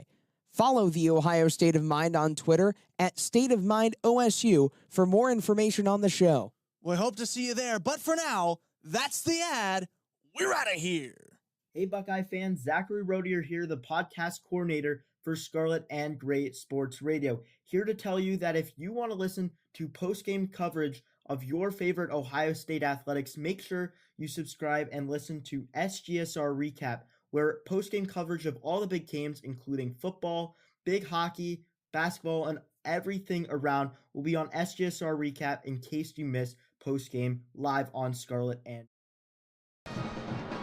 Welcome you guys back here to the United Center in Chicago, Illinois for Big Ten's men's basketball, the first game of the tournament so far in this one. Austin Crume to my right, Sara Sharp, and Tyler Danburg, who just did play-by-play. Hi, Mom, if you're watching, by the way. You can hear us, SGSR, SGSR TV, so if you're watching us, thank you for looking at our pretty faces for the first half. And if you're listening to us, thank you for not looking at our pretty faces for the first half. First half of basketball, Ohio State with the lead 36-18 over Wisconsin. Ohio State looking like a different squad in this one so far, Tyler. In Wisconsin, 18 points and a half for them is way on the lower side from what they're used to. What do they have to do to pick it up here, only being down 14, but not much time left, only 20 minutes? They're going to have to work it inside, Austin. It comes down to points in the paint. They got to use their height. They have the significant size advantage in this game, 14 points in the paint, and they have 18 points altogether. So their key strength is their work in the lane. They're a good three-point shooting team. They have good three-point shooters, but they're going to have to keep getting those looks inside with guys like Steven Crowell, with Tyler Wall. Crowell especially, it looks so easy for him in the early goings of the game, that quick little turnaround with the right and the left hand, and he looks ambidextrous out there. He might have one more dominant hand than the other, but if you go inside of him, he can pretty much find some open space to the hoop and try and score. And Sarah, Ohio State, they're playing well, they're looking well. You look at a guy like Sean McNeil so far, double digits in this one so far. Unexpected from him, only averaging 9 per game in this season. Do they keep feeding him the ball so far? Maybe give him more minutes off the bench, but he's one of these guys you got to have. So how do you feel his aspect of play should be affected in the second half? Well, absolutely continue to feed him the ball, maybe give him some more minutes, but I'm almost thinking bring him off the bench again for the second half, because clearly that worked well for him in the first half. Bring him off the bench, give him some more playing time, and he's hot right now. Get him the ball and get him a shot. Sean McNeil, 10 points so far, shooting 100%, 4 for 4, and 2 of those being from three-point land. He also has a rebound in 13 minutes of play, so he's looking pretty good in this one. And a guy, Bryce Sensabaugh, 16.5 per game. Big Ten all-freshman team, 4 points in this one, but 8 rebounds and a block on his score tile.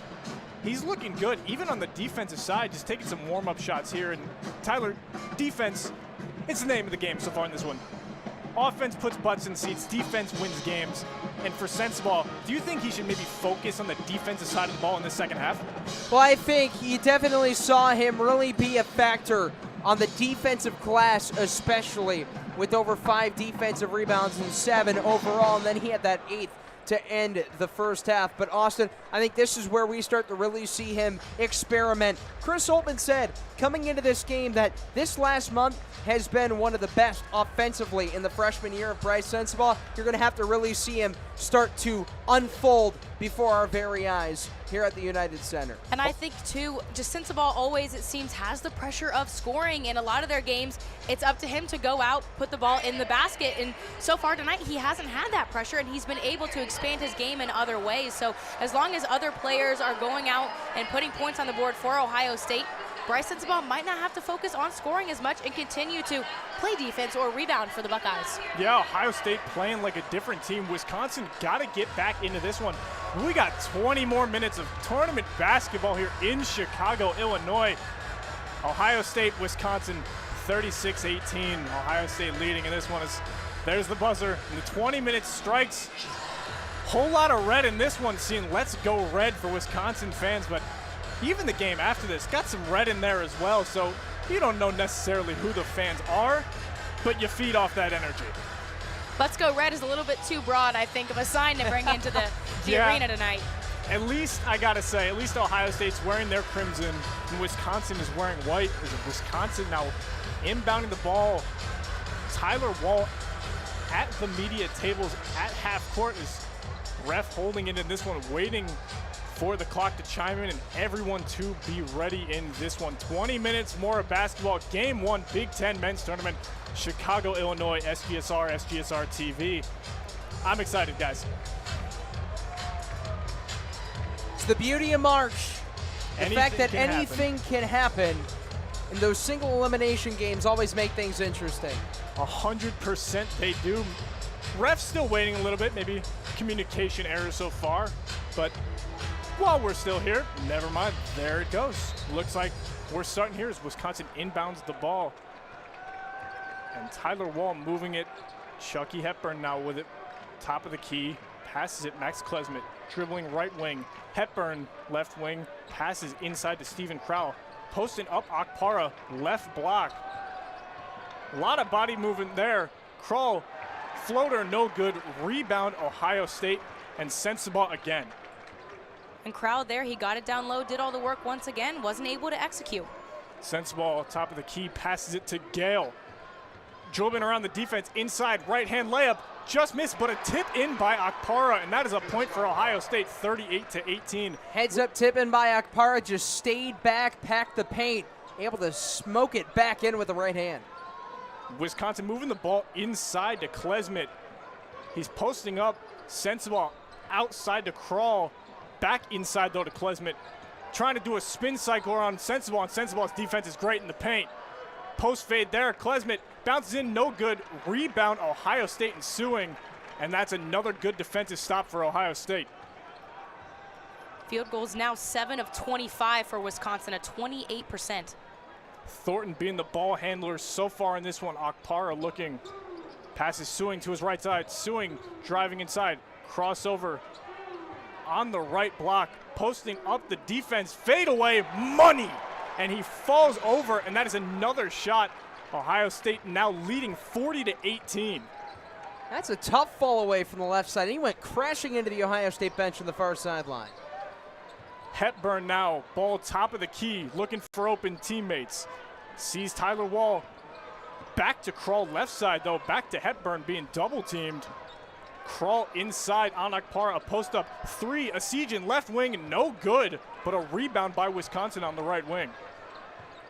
And the ball is poked loose by Sewing and taken up there by Gale as he's running the fast break. 1-on-3 right into the Wisconsin defense.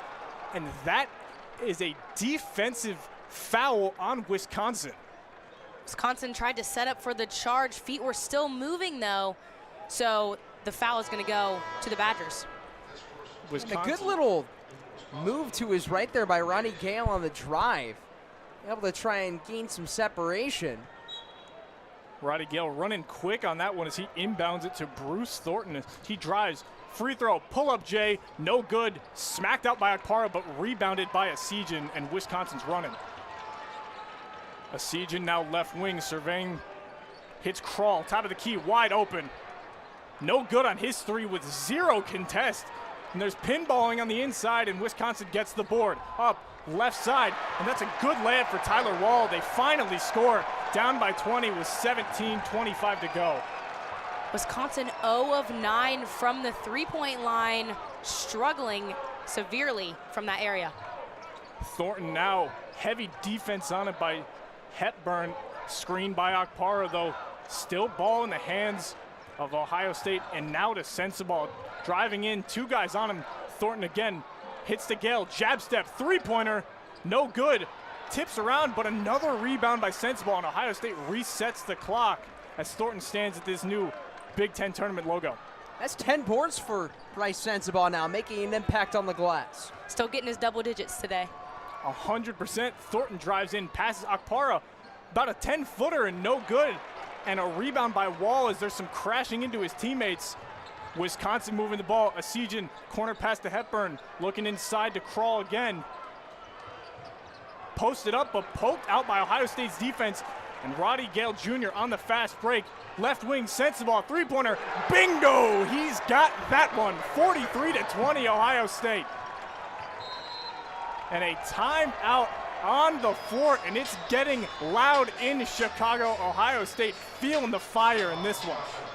And it was going to be interesting after this first half to see how Wisconsin would adjust to Ohio State and their play, and so far it has not stopped the Buckeyes at all. Tyler, what are you seeing so far in this one? It's only been a few minutes, but how's the play looking? We've seen points off turnovers. We saw it there on the floor. On the basket side to our left, stolen away by Felix Akpara, able to pickpocket a Wisconsin ball handler.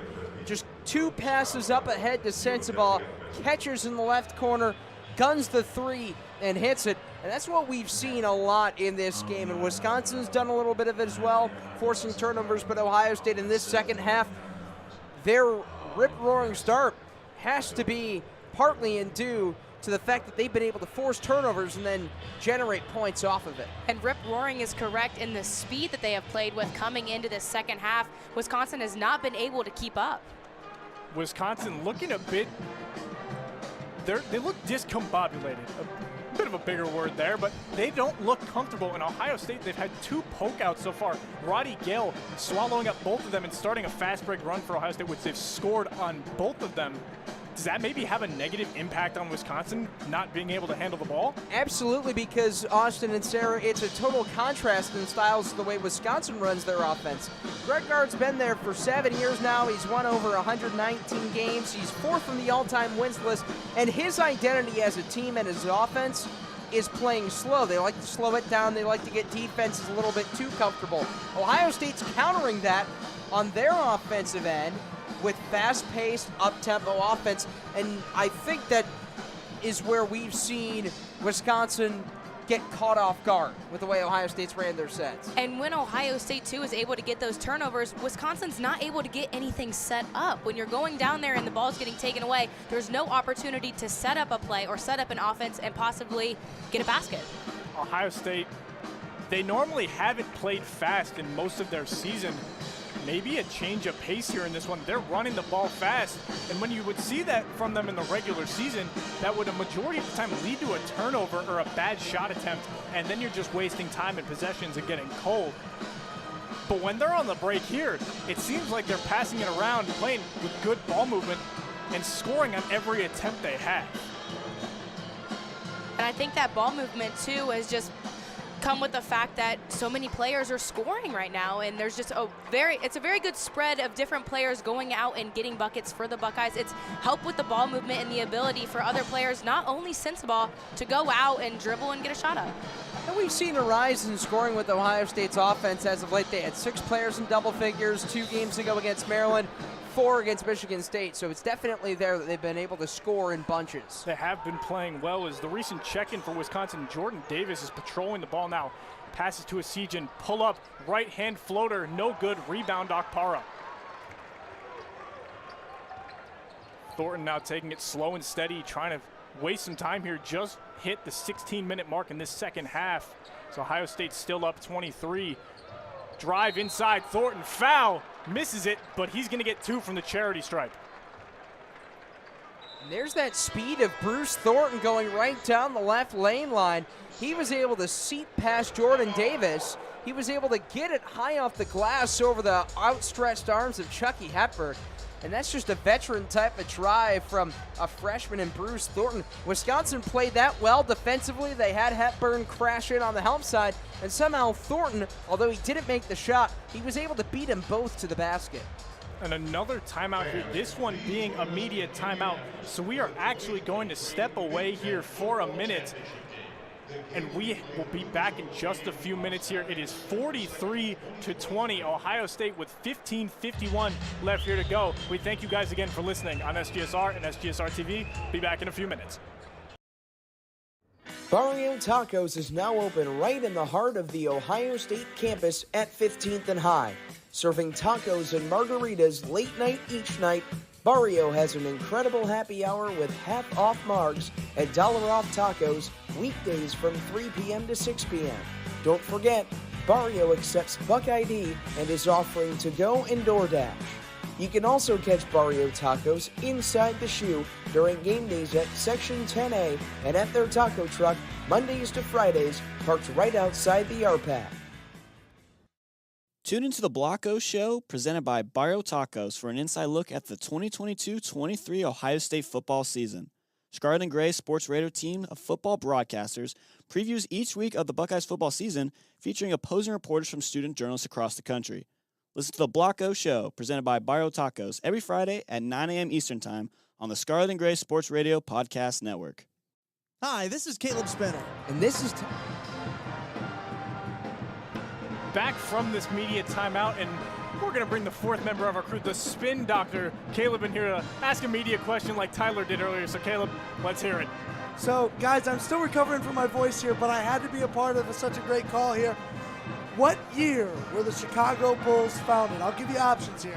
1946, 1956, 1966, or 1976? I'm going to say 1946. I'm going to go early. I'm going to go 56 in this one. You both missed it. 66? 1966, indeed. But you don't get any bonus points for being right on your second time also. So no, you were both wrong. You both clearly don't know your Chicago basketball. But at least we were wrong together. If I may say though, you all three are doing a great job here. It kills me that I'm not able to be a part of it over there, but you guys are doing a great job holding your own over there. Thank you, and Caleb, we got to appreciate you getting in just a little bit as Bruce Thornton hits his first free throw and sinks it, and it is 44-20 Ohio State as he's going up for his second. Ohio State now 3 of 4. Right now, actually, he just made that first one, so it should be 4 of 5 so far, and then the second one as well from free throw line. Ohio State's still looking good in this one on the offensive side as Chucky Hepburn is bringing the ball up for Wisconsin slowly. Moving around to the inside, open look, right-hand layup. Off the rim and no good, and a quick rebound by Gale as he's moving fast. 3-on-3, Sensabaugh, jab step, inside, behind the back. Midi, nothing but net on that one. 47-20, Ohio State. And that's just that quick off-the-dribble pull-up from Sensabaugh. He fumbled with the basketball, finally put it up and scored. Asijan now, throwing some shoulders, trying to get open. Hits it to Wall, who drives inside. Posting up, Suing, trying to hit a spin cycle. Pump fakes it and gets the left-handed layup on. 47-22 with just about 15 to go, and Chucky Hepburn of Wisconsin is playing full court. And that will be a foul, it seems, on Wisconsin for a offensive. I'm honestly not sure. I'm not going to lie to you guys. My eyes definitely deceived me. No, that was an Ohio State foul. Excuse me. They're going to call a moving screen, yeah, on Justice Suing. His body made contact with Connor Essegian before he planted his right foot. Thank you for that one, Tyler, as Wisconsin moving the ball on the top of the arc, driving inside Davis. Free throw jumper rattles around and makes it Wisconsin happy for that one. 47-24 with just under 14:50 to go. 4 quick points there for Wisconsin, so maybe a little bit more of a flow on the offensive side right now. Ohio State moving the ball, sends the ball right wing, jab step, drives inside baseline, spins around, goes up, foul, and one, count it. And it is 49-24 Ohio State, and with a shot at hitting 50 with just under 15 to go. Ohio State has been so strong off the dribble this entire night. We saw Bryce Sensabaugh with that step back shot and then Justice Suing there, and Wisconsin has been not able to keep up with that speed. And that's what Suing does. He goes with that pump fake, but then he really works inside as a slasher. And when he finishes at his best, it's when he draws contact. Suing playing well so far in this one, his 12th point of the game. And it is now 50-24 Ohio State with just under 15 to go, as Wisconsin and Hepburn are doing everything they can and being harassed by Isaac Likely on defense. And it looks like there will be a foul on Isaac Likely. Looks like a off-ball foul here. Looks like he had just smacked the hands of Hepburn. Hepburn now inbounds, quick three, corner, fired by Essegian, bounces around, no good, tipped out Wisconsin. Another shot, Davis, left wing three, money there, and that's through the net, and a good shot for Wisconsin, 50-27 Ohio State.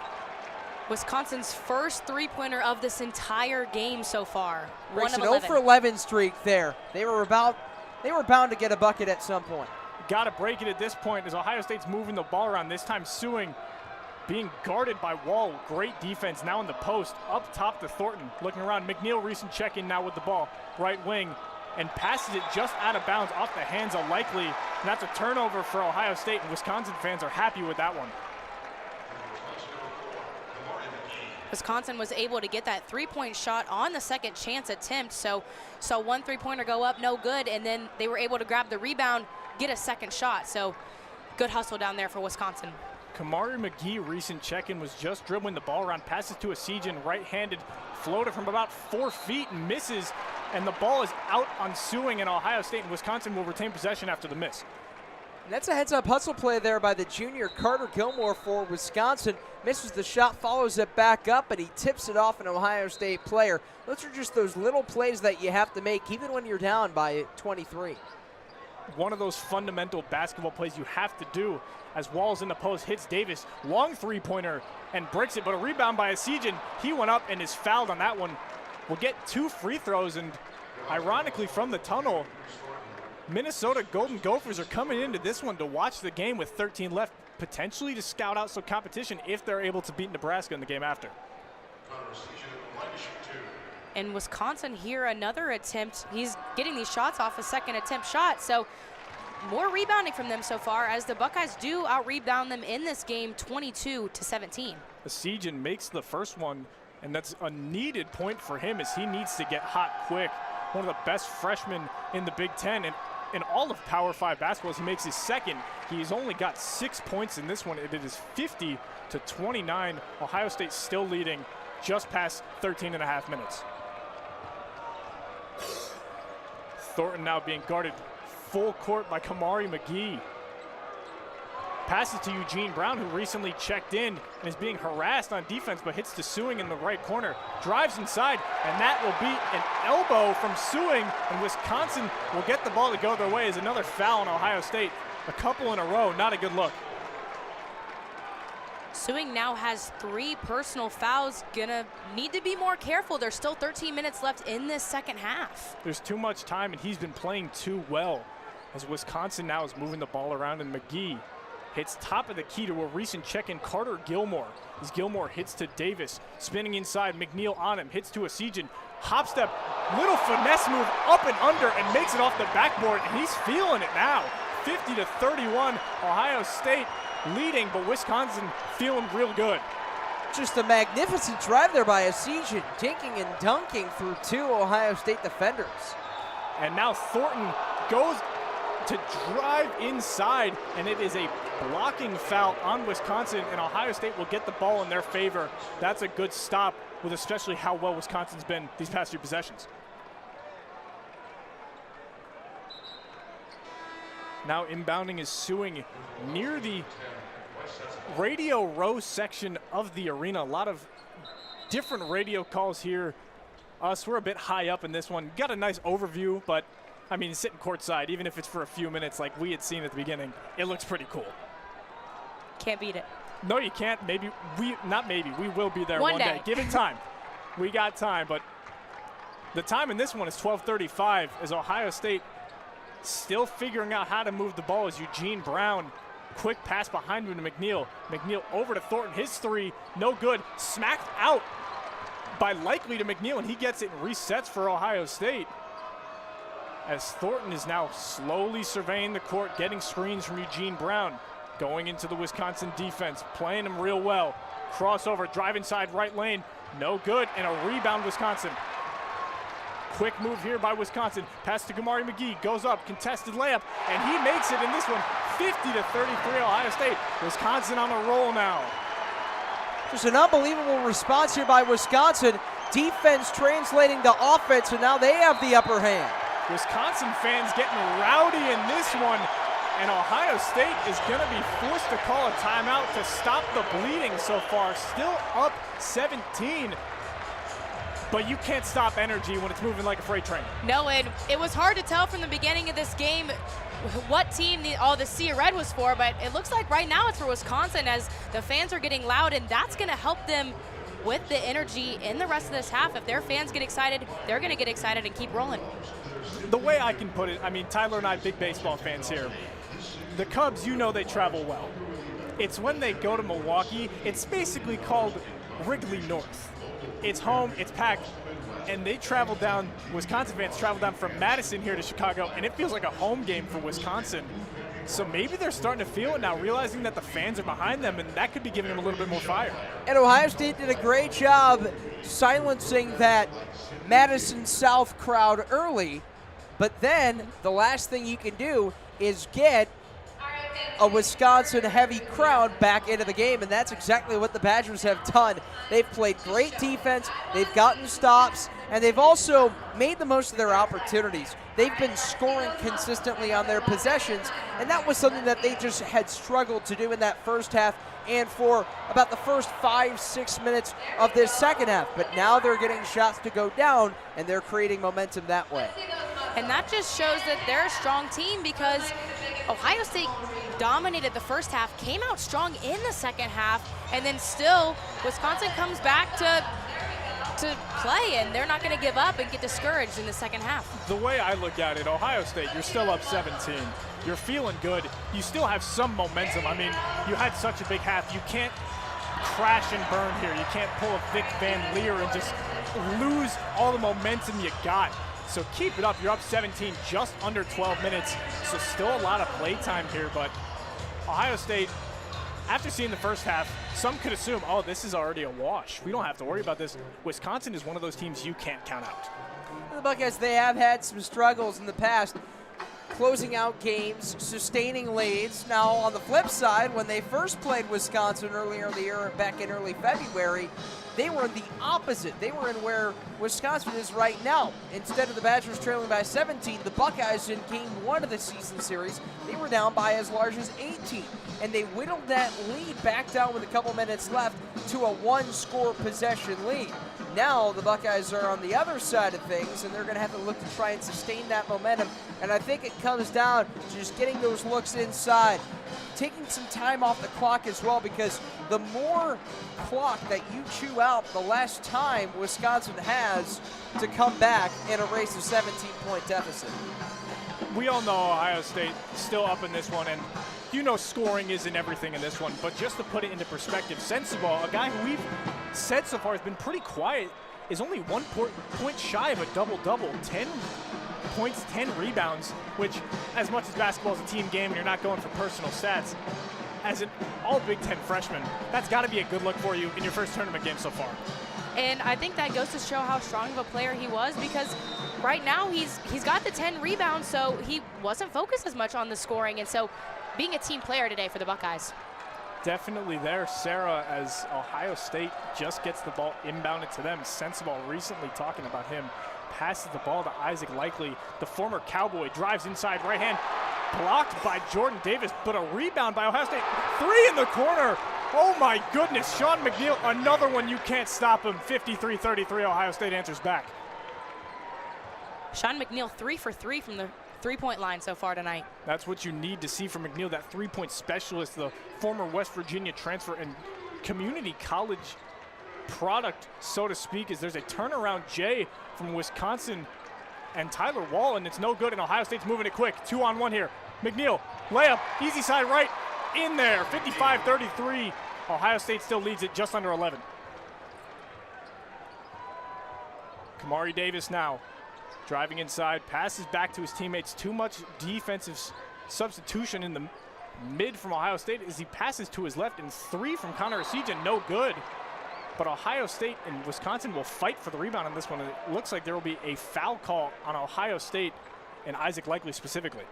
Bit of a scram there down low to see who was going to get that ball, and it's going to go on Wisconsin's way. And then Isaac Likely, who was involved in that, only 8 minutes so far, so he hasn't played a ton tonight. Not necessarily super worried about minutes. You know what you're going to get from a player like him. Likely, he's played for so long. He's a grad student, so he's got those repetitions as Ohio State is watching Wisconsin hit their first free throw in this one, going for their second. And how do you come back from defense on this one, Tyler? Well, I think it just comes down to getting those stops, playing tight defense for Wisconsin. They're going to have to really be efficient offensively, and if they have to get to the line, they got to make their shots. Speaking of hitting their shots, Wall misses that one off the front iron, and a quick rebound by Sewing as he's calling for an isolation look move. And now a screen by McNeil. Sewing, right block, posted up, trying to drive inside. Good defense by Wisconsin, doing anything he can. Stop, picks up his dribble, pass to Thornton, free throw shot, misses, no rebound. Wisconsin has it. Davis now moving the ball for Wisconsin, calls for a screen, gets it, drives inside, right hand off the backboard, no good. And a scram here for a rebound and a pickup by Wall and a left-handed layup, and it is 55-36. Ohio State with just under 10 minutes, 9:59 here to go. Great hustle by Wall there to get that rebound and a second chance shot. Sewing and Thornton passing the ball around here. Thornton now stopping, ball right hip, looking for any open shot he can get here as Eugene Brown gives him a screen, but Davis on the defensive side is looking good. Sensabaugh now, left side, crossover inside, and the ball is stripped away by Jordan Davis, and it looks like there will be a whistle blown and a jump ball on this call. A little bit. We've been seeing a lot of that. Really hard-fought, hard-nosed defense throughout this game. And although the margin's been wide, guys, we've been seeing both squads fall to the floor, make that extra play, but now you got a second left in the shot clock. You have to get it off. Just about a second. Pass into McNeil. Overhand. Goes up for the shot. Open. Bounces around and misses, in a rebound for Wisconsin. They get lucky. That would have been a crazy one if it would have gone in.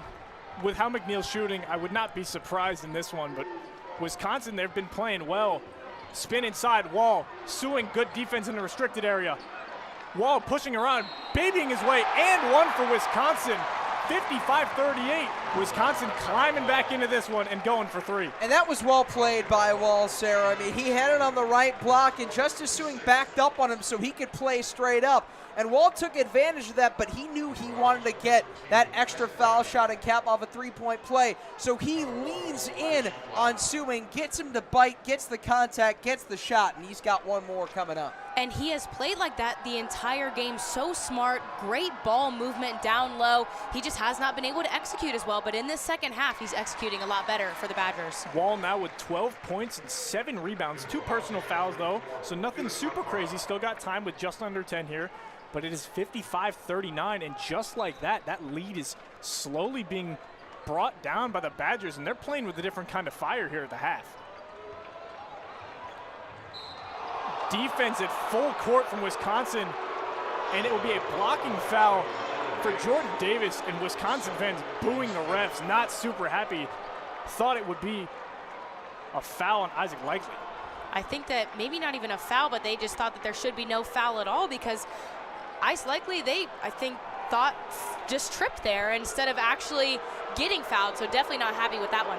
Might even be able to hear the boos through the microphones. So Ohio State is getting double teamed on defense by Wisconsin and just poked out. Last touch Wisconsin. Ohio State will inbound it again at the scorer's table.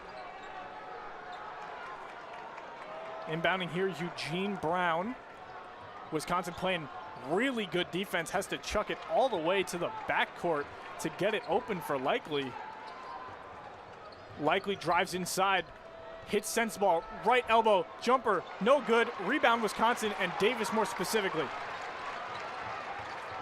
Davis moving now, calling for screens, looking for open shots, passing the ball around. Recent check-in, Carter Gilmore just had that one called a screen.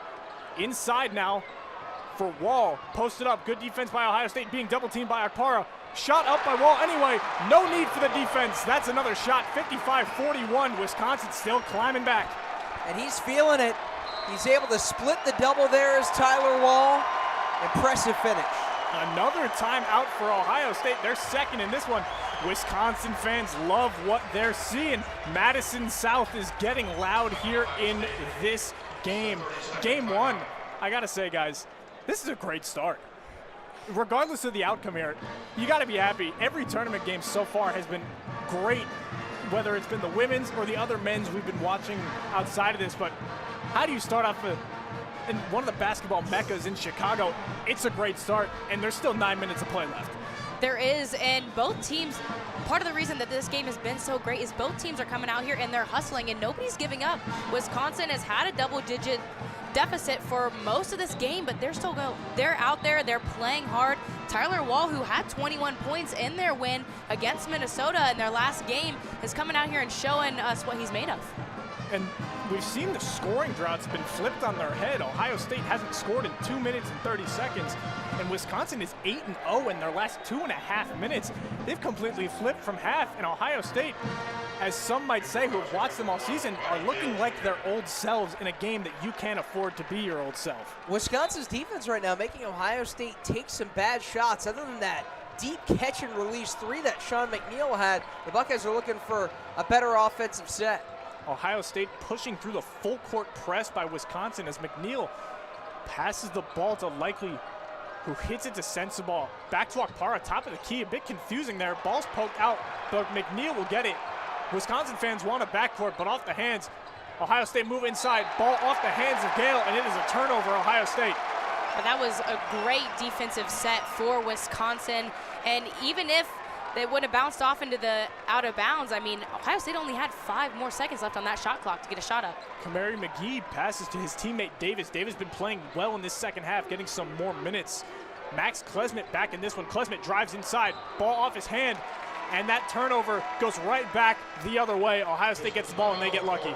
Well, Wisconsin, they've been running that pick and roll lately. They'll have the screener right at the top of the key. There'll usually be a big man that allows a guard like Connor Essegian to get some separation to the hole. And Ohio State, their defense has been really good in this game, and we saw them on that possession really play great D again. Bryce Sensabaugh switched off, and he was able to force that turnover, just poke it off the right leg of Essegian and force that turnover. There's another timeout on the floor. This one immediate timeout, so we will take about a minute or two again and give you guys some chill time here, as there's been some crazy basketball in this one, and we thank you again for listening. Still about 8 minutes here to go. Ohio State leading 55-41 here in Chicago on SGSR and SGSR TV. Barrio Tacos is now open right in the heart of the Ohio State campus at 15th and High. Serving tacos and margaritas late night each night, Barrio has an incredible happy hour with half-off margs and $1 tacos weekdays from 3 p.m. to 6 p.m. Don't forget, Barrio accepts Buck ID and is offering to-go and DoorDash. You can also catch Barrio Tacos inside the shoe during game days at Section 10A and at their taco truck Mondays to Fridays, parked right outside the RPAC. Tune into the Block O Show, presented by Barrio Tacos, for an inside look at the 2022-23 Ohio State football season. Scarlet and Gray Sports Radio team of football broadcasters previews each week of the Buckeyes football season, featuring opposing reporters from student journalists across the country. Listen to the Block O Show, presented by Barrio Tacos, every Friday at 9 a.m. Eastern Time on the Scarlet and Gray Sports Radio Podcast Network. Hi, this is Caleb Spinner. And this is Tyler Danburg. Together, we co-host the Ohio State of Mind, Scarlet and Gray Sports Radio's podcast covering all things Ohio State athletics. Join us Mondays and Fridays as we recap and preview every Ohio State sporting event from the past week. We also talk to current and former Buckeye athletes in our interview series Behind the Buckeye. Follow the Ohio State of Mind on Twitter at State of Mind OSU for more information on the show. We hope to see you there, but for now, that's the ad. We're out of here. Hey Buckeye fans, Zachary Rodier here, the podcast coordinator for Scarlet and Gray Sports Radio. Here to tell you...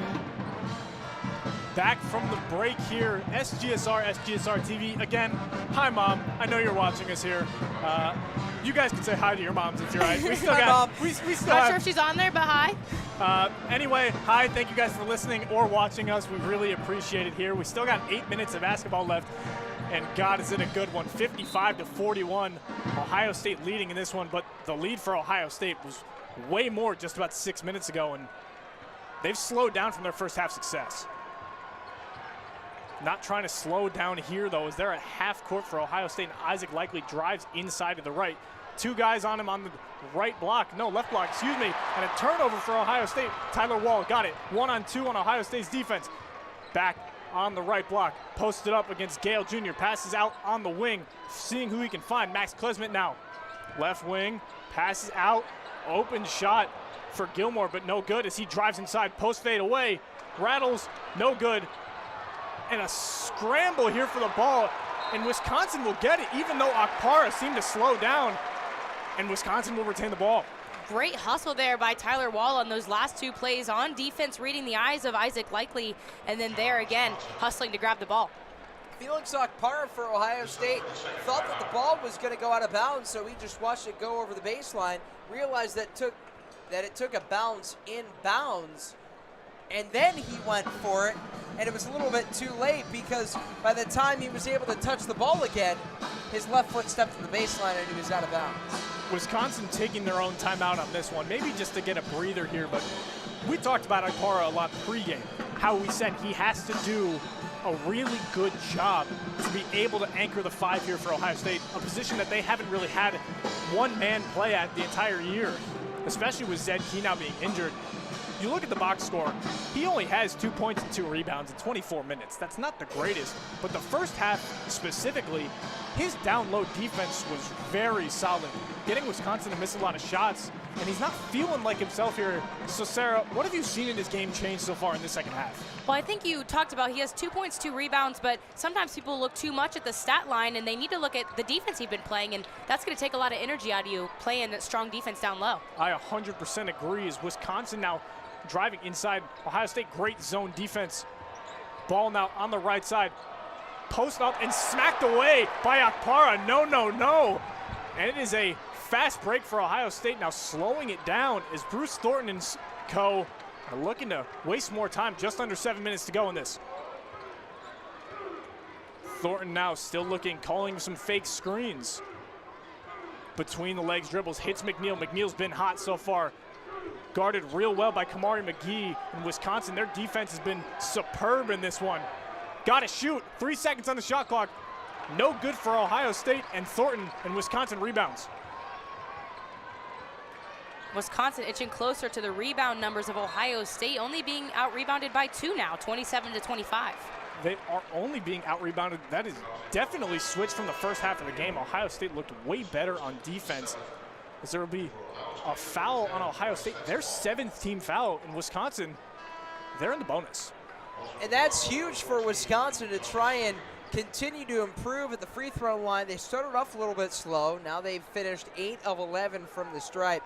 But even Ohio State, too, 5 team fouls, and we still have 6.5 minutes left to play. So we could see a lot of bonus ball here in the first game of the Big Ten tourney.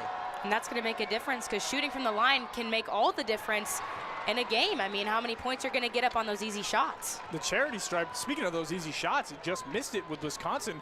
Both teams are on scoring droughts of over 2 minutes apiece. So if you're Ohio State, you're happy to see that Wisconsin isn't going anywhere, but you're also kind of annoyed that you aren't going anywhere as well. Sensible now, right block, getting posted. Little Dirk fader, no good. Pinballing for the ball. And McGee and co. get the rebound and push it quick. McGee, right wing, looking, has Thornton on him. Poster, jump shot, no good. Rebound, Ohio State. Thornton now slowing down, seeing what he can see. Kind of been some sloppy basketball between the two for the last few minutes. Just hitting about 5 minutes, 30 seconds here as Ohio State gonna put in their big dogs now and keep them here. Everyone has played well, staying well. And Wisconsin is just double teaming Thornton at the half. Thornton somehow breaks out of it. Only 5 seconds on the shot clock. Looking for anything, drives inside, and there will be a foul call on Wisconsin. Ohio State lucky in resetting the shot clock. And that's what you got to do in a situation like this. You're up by double digits, but Wisconsin's been threatening on your backside all half long. So you try and work the shot clock down as much as you can if you can't find the right shot. And Bruce Thornton couldn't find the right shot, but he forced Wisconsin to reach in and make a mistake. And Connor Segan and Chucky Hepburn check back in for Wisconsin. And there is a hard screen against Sensible, and Wisconsin is going to get the foul on Ohio State, so they get the ball back and they get a free shot at the charity stripe. You talked about fouls a little bit before, Tyler, and now Wisconsin only had 5 team fouls. They're now at 6, so one more, and Ohio State also is going to be in the bonus. Officiating not actually giving Wisconsin the charity stripe one on that one, as Wisconsin is holding the ball. And specifically Tyler Wall, he's got a lot of space on Akpara, but he can't get past the lengthy big man. Posts him up, seeing what he can do, getting double team. No, again. Akpara with another block. 55-41 still again, just hit the 5-minute mark. Akpara, he's doing exactly what he needs to do now. He's feeling more comfortable, his second block in just a few minutes. Now 11 games with multiple rejections for Akpara on the year. Chucky Hepburn thought about pulling it from beyond. No good. Looking for any open teammate. Asijan, left wing. No good. Bounced off and rebound by Akpara, and Ohio State definitely slowing the ball down. But poked out by Wisconsin. Wisconsin hoping they can keep the ball on that one, and not happy about that, Ohio State's ball. And Akpara must have heard us talking about his stat sheet and thought he had to add a little bit to it. Definitely what you want to see for Ohio State. You want their big man to be coming in clutch late in situations like this, especially when it's a 14-point game, and Wisconsin's been feeling it. Ohio State now pushing the ball real fast, and now real slow, slowing it down as Sewing is just wasting time on the clock, almost near half court, driving left side, getting into the post. Fader, he got it, another fader, and it is 57-41. Ohio State happy to break their scoring drought. Sewing still playing aggressively, even with his 4 fouls right now. Chucky Hepburn getting pressed on defense, has to pass it away to Stephen Kral, who is back in the game in this one, who passed it over to Tyler Wall, going up in the post against Sewing.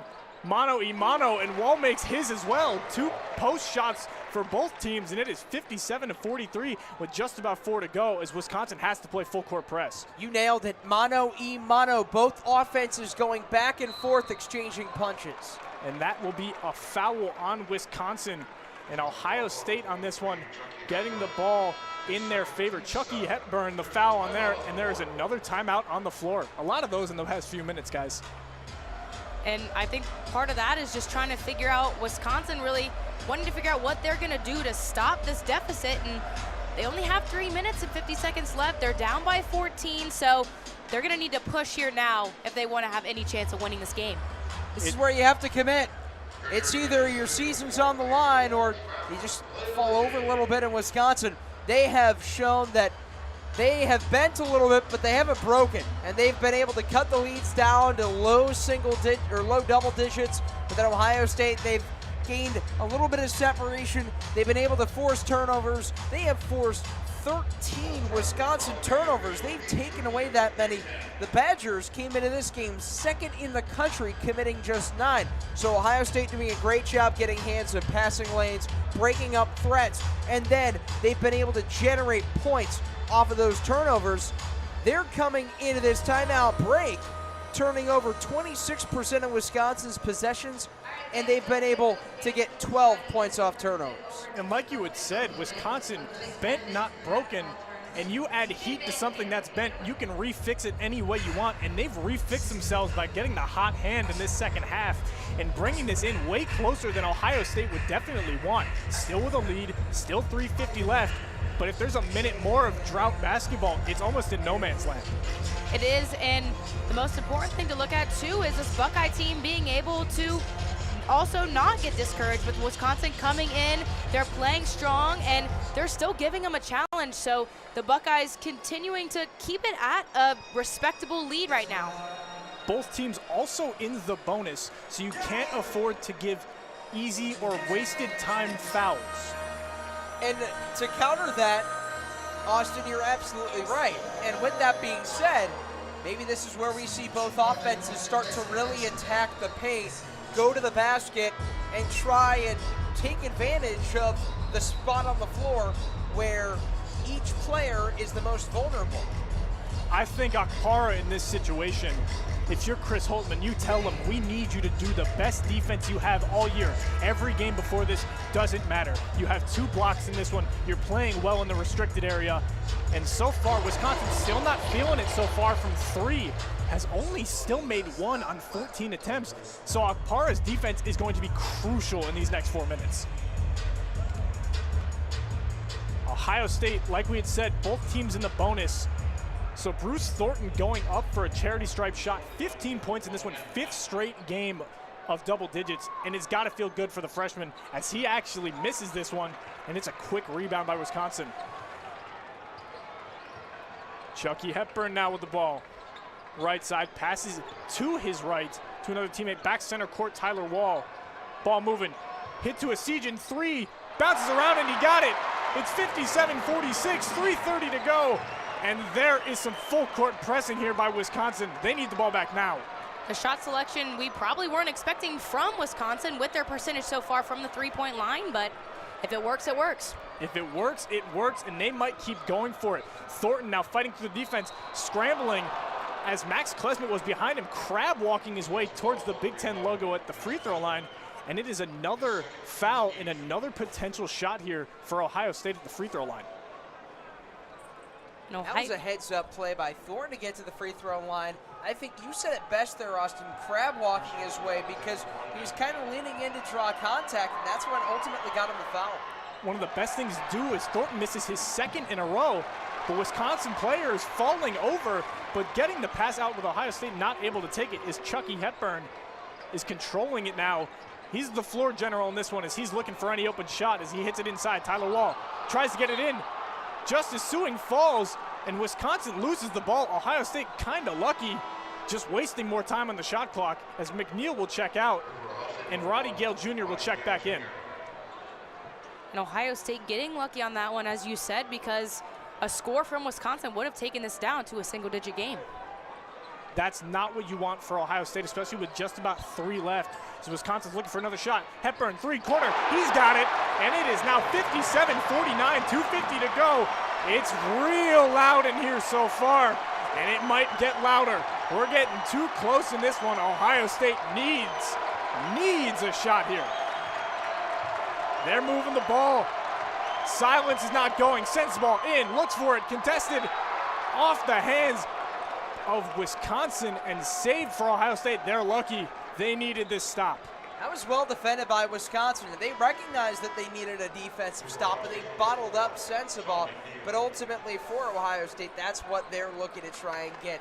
Have Bryce Sensabaugh, your leading scorer, 8th in the conference in scoring, start to really take over the game when you need points most. McNeil was out for about a total of 15 seconds. Back in, they need a shot. Speaking of McNeil, he's got it. Left side, driving in, fading, midi, no good. Rebound Wisconsin and Hepburn, and they're moving it. 2:25 to go.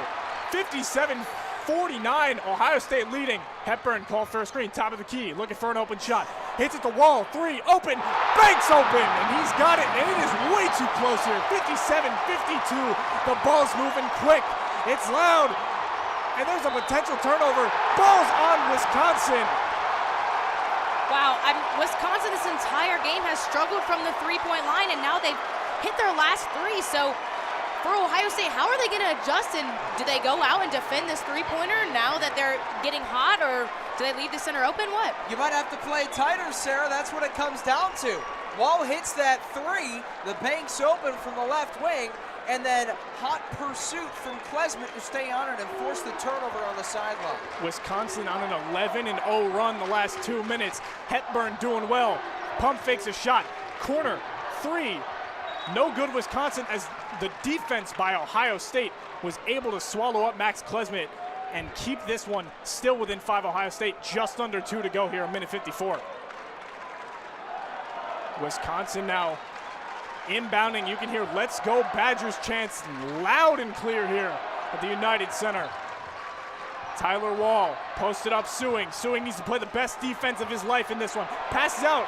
Open shot. 3 by Wisconsin. No good. Rebound by Gale in Ohio State, and he's getting full court pressed. Ohio State and Thornton doing anything they can. Bodies flying all around. 1:30 to go. 5-point lead, Ohio State. Timeout on the floor. We got to stop this mayhem for a second. Give both teams a breather. Slow down the train. Get everything reorganized. Wisconsin had that open 3. Klesmit couldn't hit it, but he had a wide open look. So Ohio State, they instantly recognize it. They get the board, they get over half court, and then that's where you just slow things down, take a deep breath, and then now you can really play it possession by possession. And if you get a bucket here in any way, shape, or form, then you're going to take what could be a 3-score lead, and then you can really start to really command things back in front. And Ohio State, like you said, left that three-pointer wide open, got lucky on that one. They decided to not go out and guard it after Wisconsin had been so hot from the three-point line in these last couple of minutes, so got lucky on that one. Wisconsin, they're playing like a different ball club now. They know this kill is within their grasp. Just 1:34 to go. Tyler, I know they're ranked higher than Ohio State, but we've been saying that Ohio State's played like the better team. This is March. This is what you look for. In Wisconsin, they're looking to continue and hopefully be one of the first 4 if they keep going. This is what it's all about. We were talking about how great this game is for setting the tone of the Big Ten tournament when it was a 13-point lead for Ohio State. Now it's a 5-point Buckeye lead. And I think we have to just talk about how this game has really set the tone even more for what this Big Ten tournament can be and what is a deep Big Ten field. These games get your heart racing, whether you're the broadcaster or the team or the fans. And here, Madison South, it's gotten way louder here within about the past 5 minutes as Ohio State suing, looking to inbound here. 1:34 to go here. Again, SGSR TV. Ohio State trying to win this one and survive to face Iowa tomorrow. But Wisconsin not letting that happen. Full court press, Wisconsin tipped away. Ball's out of bounds, returns for Ohio State. Solid defense there by Wisconsin once again. Ohio State got bailed out because it went out of bounds. Thornton now being fully pressed by Chucky Hepburn. Hits it to McNeil. Hepburn switches, and that will be an off-ball foul on Hepburn. And you're sending McNeil, one of the best shooters for Ohio State, to the charity stripe to hopefully soften and continue this lead. There's the pick and roll. McNeil blew by Asidrian, but then a little love tap from Hepburn. And that puts Hepburn at 4 fouls. Hepburn saying, no, no, no, that was not me, as McNeil gets it and sinks it. 58-52. And there's another shot as both teams now in the double bonus. So this is good for both sides, especially Ohio State, to add more padding as Isaac Likely checks in now for Sensabaugh. Looks like they want more of a defensively sound guard, and Sensabaugh looks winded. Sensabaugh, as you said, only 1 point away from a double-double tonight, but he's back on the bench. McNeil makes his second, 59-52 Ohio State, 1:20. McNeil has 17 in this one, and he's feeling it so far. And Gale Jr. back in. pushing full court on Chucky Hepburn and co. The Badgers looking to continue their streak and go to the dance. Hepburn, 3, up top, no good. Rebound Ohio State trying to slow it down, and another foul. Wisconsin wants to travel though. Ball is going to Ohio State. Tried to plead their case. Refs aren't having it. More free shots for Ohio State. Ice likely did move his right pivot foot for Ohio State, but it was after contact was initiated by Wisconsin. So it's just one of those bang-bang motions, and Ohio State gets the benefit of the doubt. But you can totally sense why Wisconsin went right over to DJ Carstensen, one of the referees, and pleaded their case. Isaac Likely shooting a free throw here. 0 points in this one. Make it his first.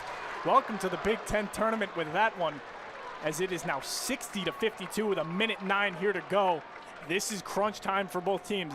Ohio State, you need your best defense. Speaking of best defense, they're going to check in Eugene Brown, the lengthy guard, 6'7". Second shot misses by Likely, and a rebound by Wisconsin, and it looks like another potential foul.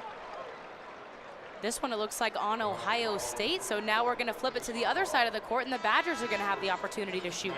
And this is where we're really seeing the fouls come into effect. It's been handsy, it's been physical, it's been chippy. We've seen these teams just go so hard between the posts. And that was Felix Okpara stepping in, a little bit of a loose ball foul, trying to tap that loose ball away. We've been seeing that a lot, where both teams' big men just kind of swat at the basketball and try and keep the possession alive. Stephen Krall going for the shot here, and he makes his. Ohio State's makes some substitution. Roddy Gale is out. McNeil is back in. Likely is out. And Thornton is back in. So we'll see if that works for them as the second shot goes here and drains it. It is 60-54. A $1:09 here to play in this second half. And Ohio State looking to inbound on the left baseline. Krall with 8 points so far tonight. He had 14 in his last showing against Ohio State. McNeil getting the ball, but getting full court press. Ball is tipped, and the refs say McNeil hit it, and it's Wisconsin's ball. This is what they need. Thornton not happy, and Holtmann definitely not happy. This is something you certainly can't do down the stretch. Jordan Davis just poked it away from McNeil, but hold on. They're going to take another look at this just to make sure, because it definitely was close.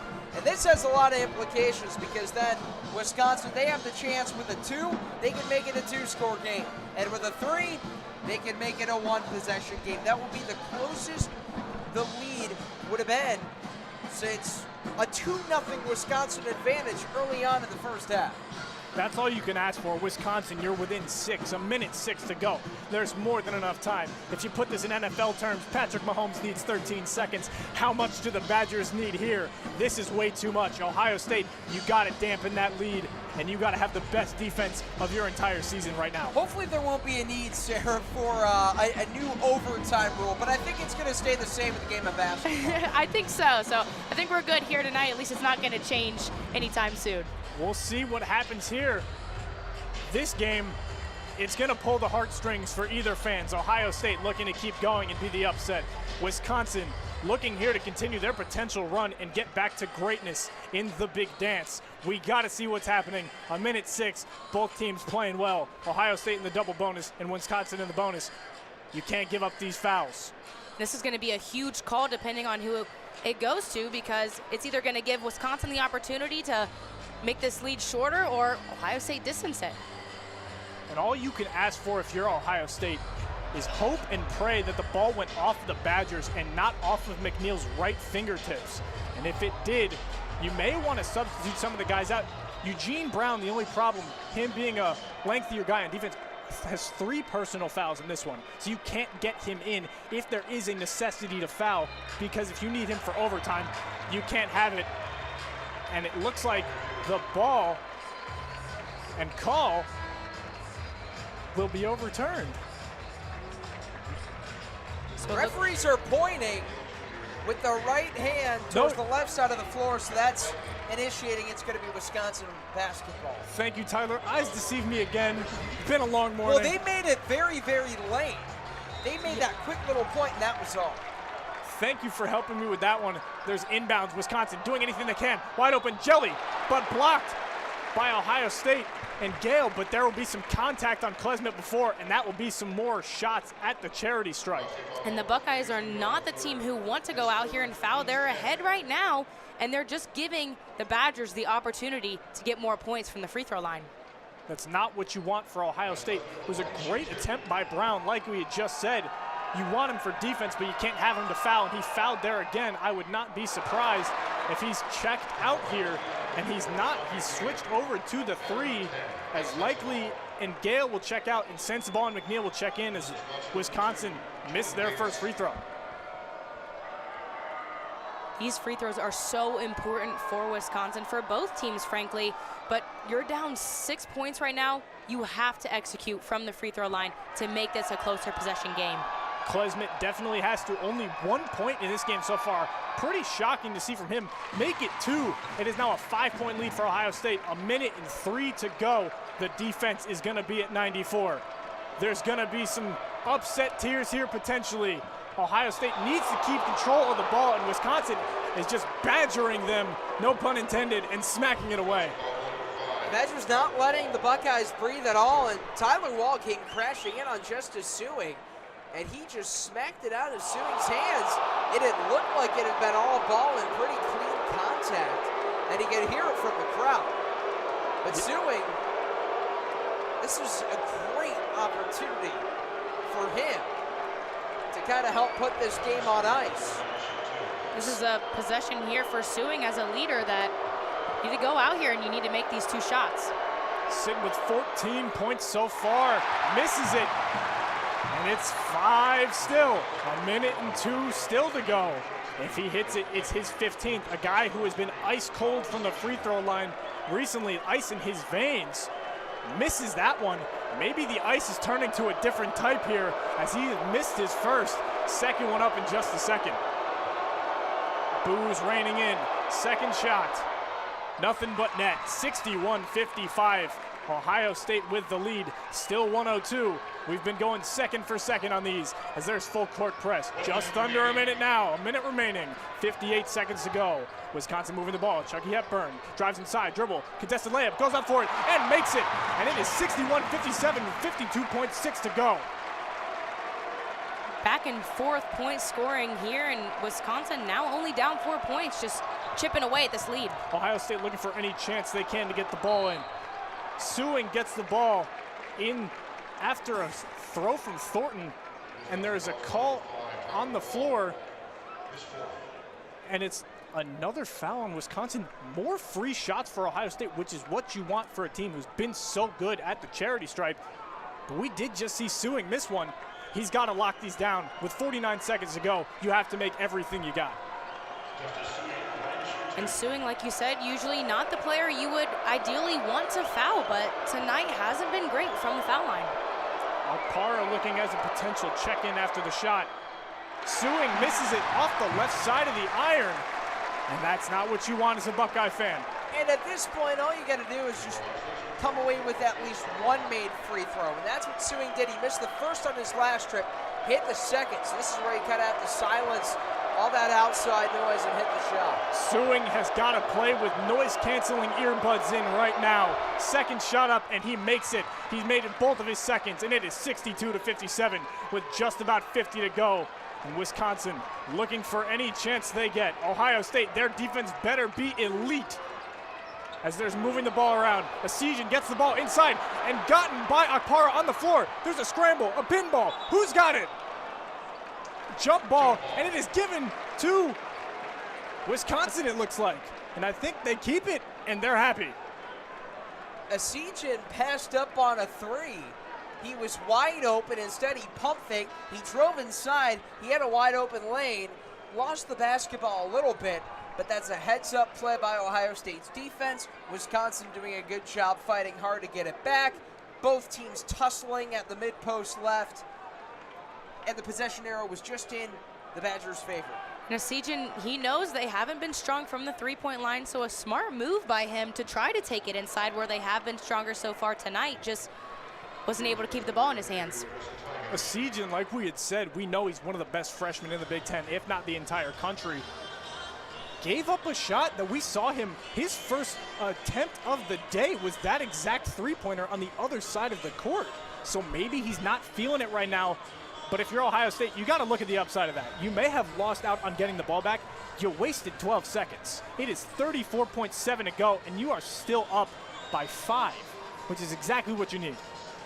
Now they're going to the scores table. The refs are. Sarah, Austin, I'm not sure what you both saw, but they're going to look things over.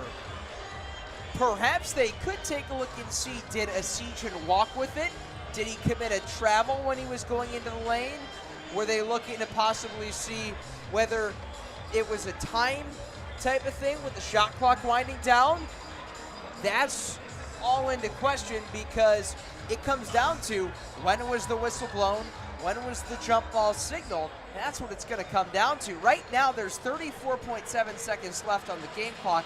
There's 2 seconds left on the shot clock. So you have to really be meticulous on how you alter the time on the game clock, the time on the shot clock, because every second counts. And especially now with only 34 seconds left in this second half and this game overall, and only 2 seconds left on the shot clock, it's really crucial, even down to the milliseconds right now.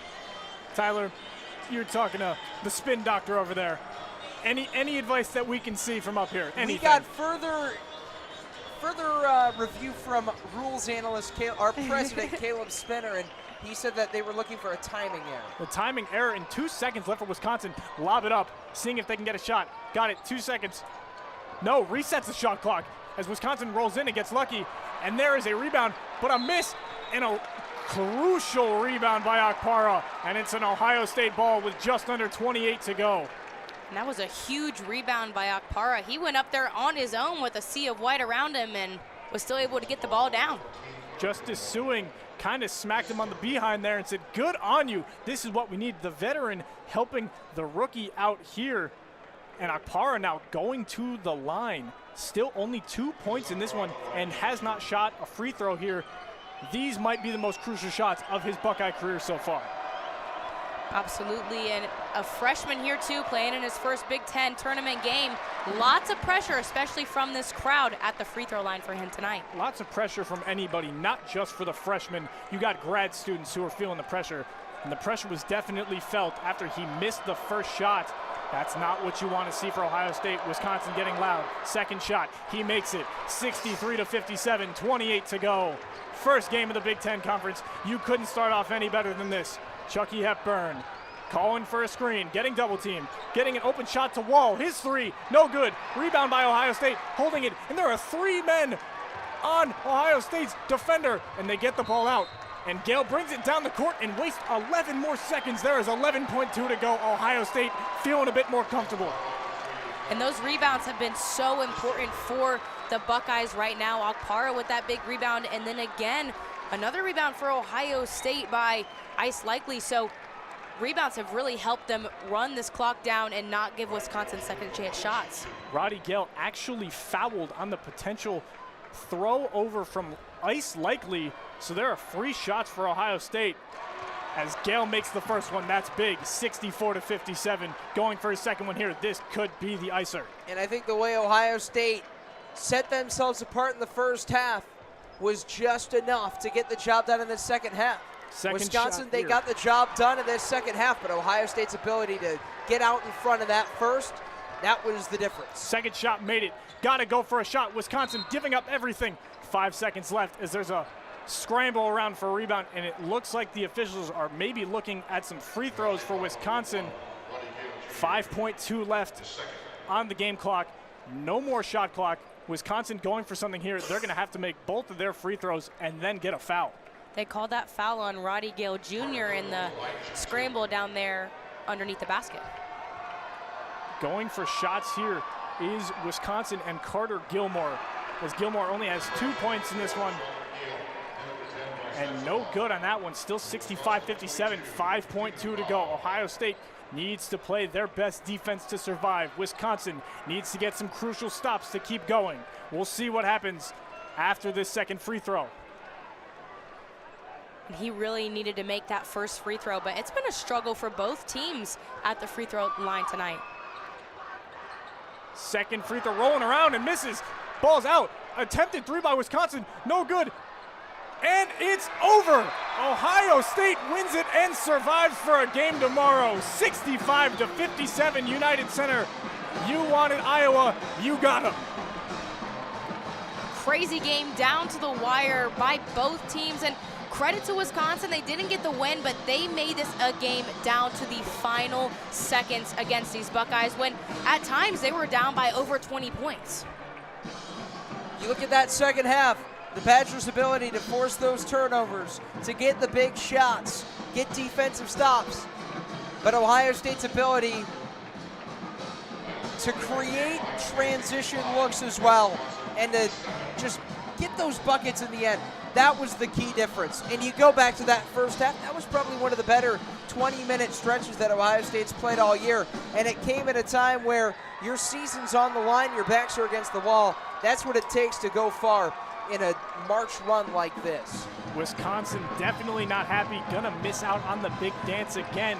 If you had looked at the pregame, Vegas had Ohio State winning this one just based on the fact that Wisconsin did not win 2 games in a row in multiple months. But if you ask maybe some of the social media or the media in general, they would have had Wisconsin here. So if you're a betting man, Vegas helped you on this one.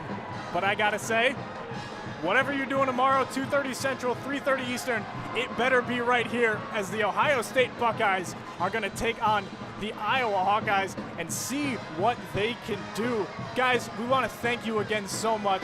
Austin Crume, Sara Sharp, Tyler Danburg, Caleb Spinner over there, thank you for producing. We are so glad you were able to hear us and see us potentially. Hi, Mom, again. And we will see you guys tomorrow for some more March basketball. Thank you, and have a good one.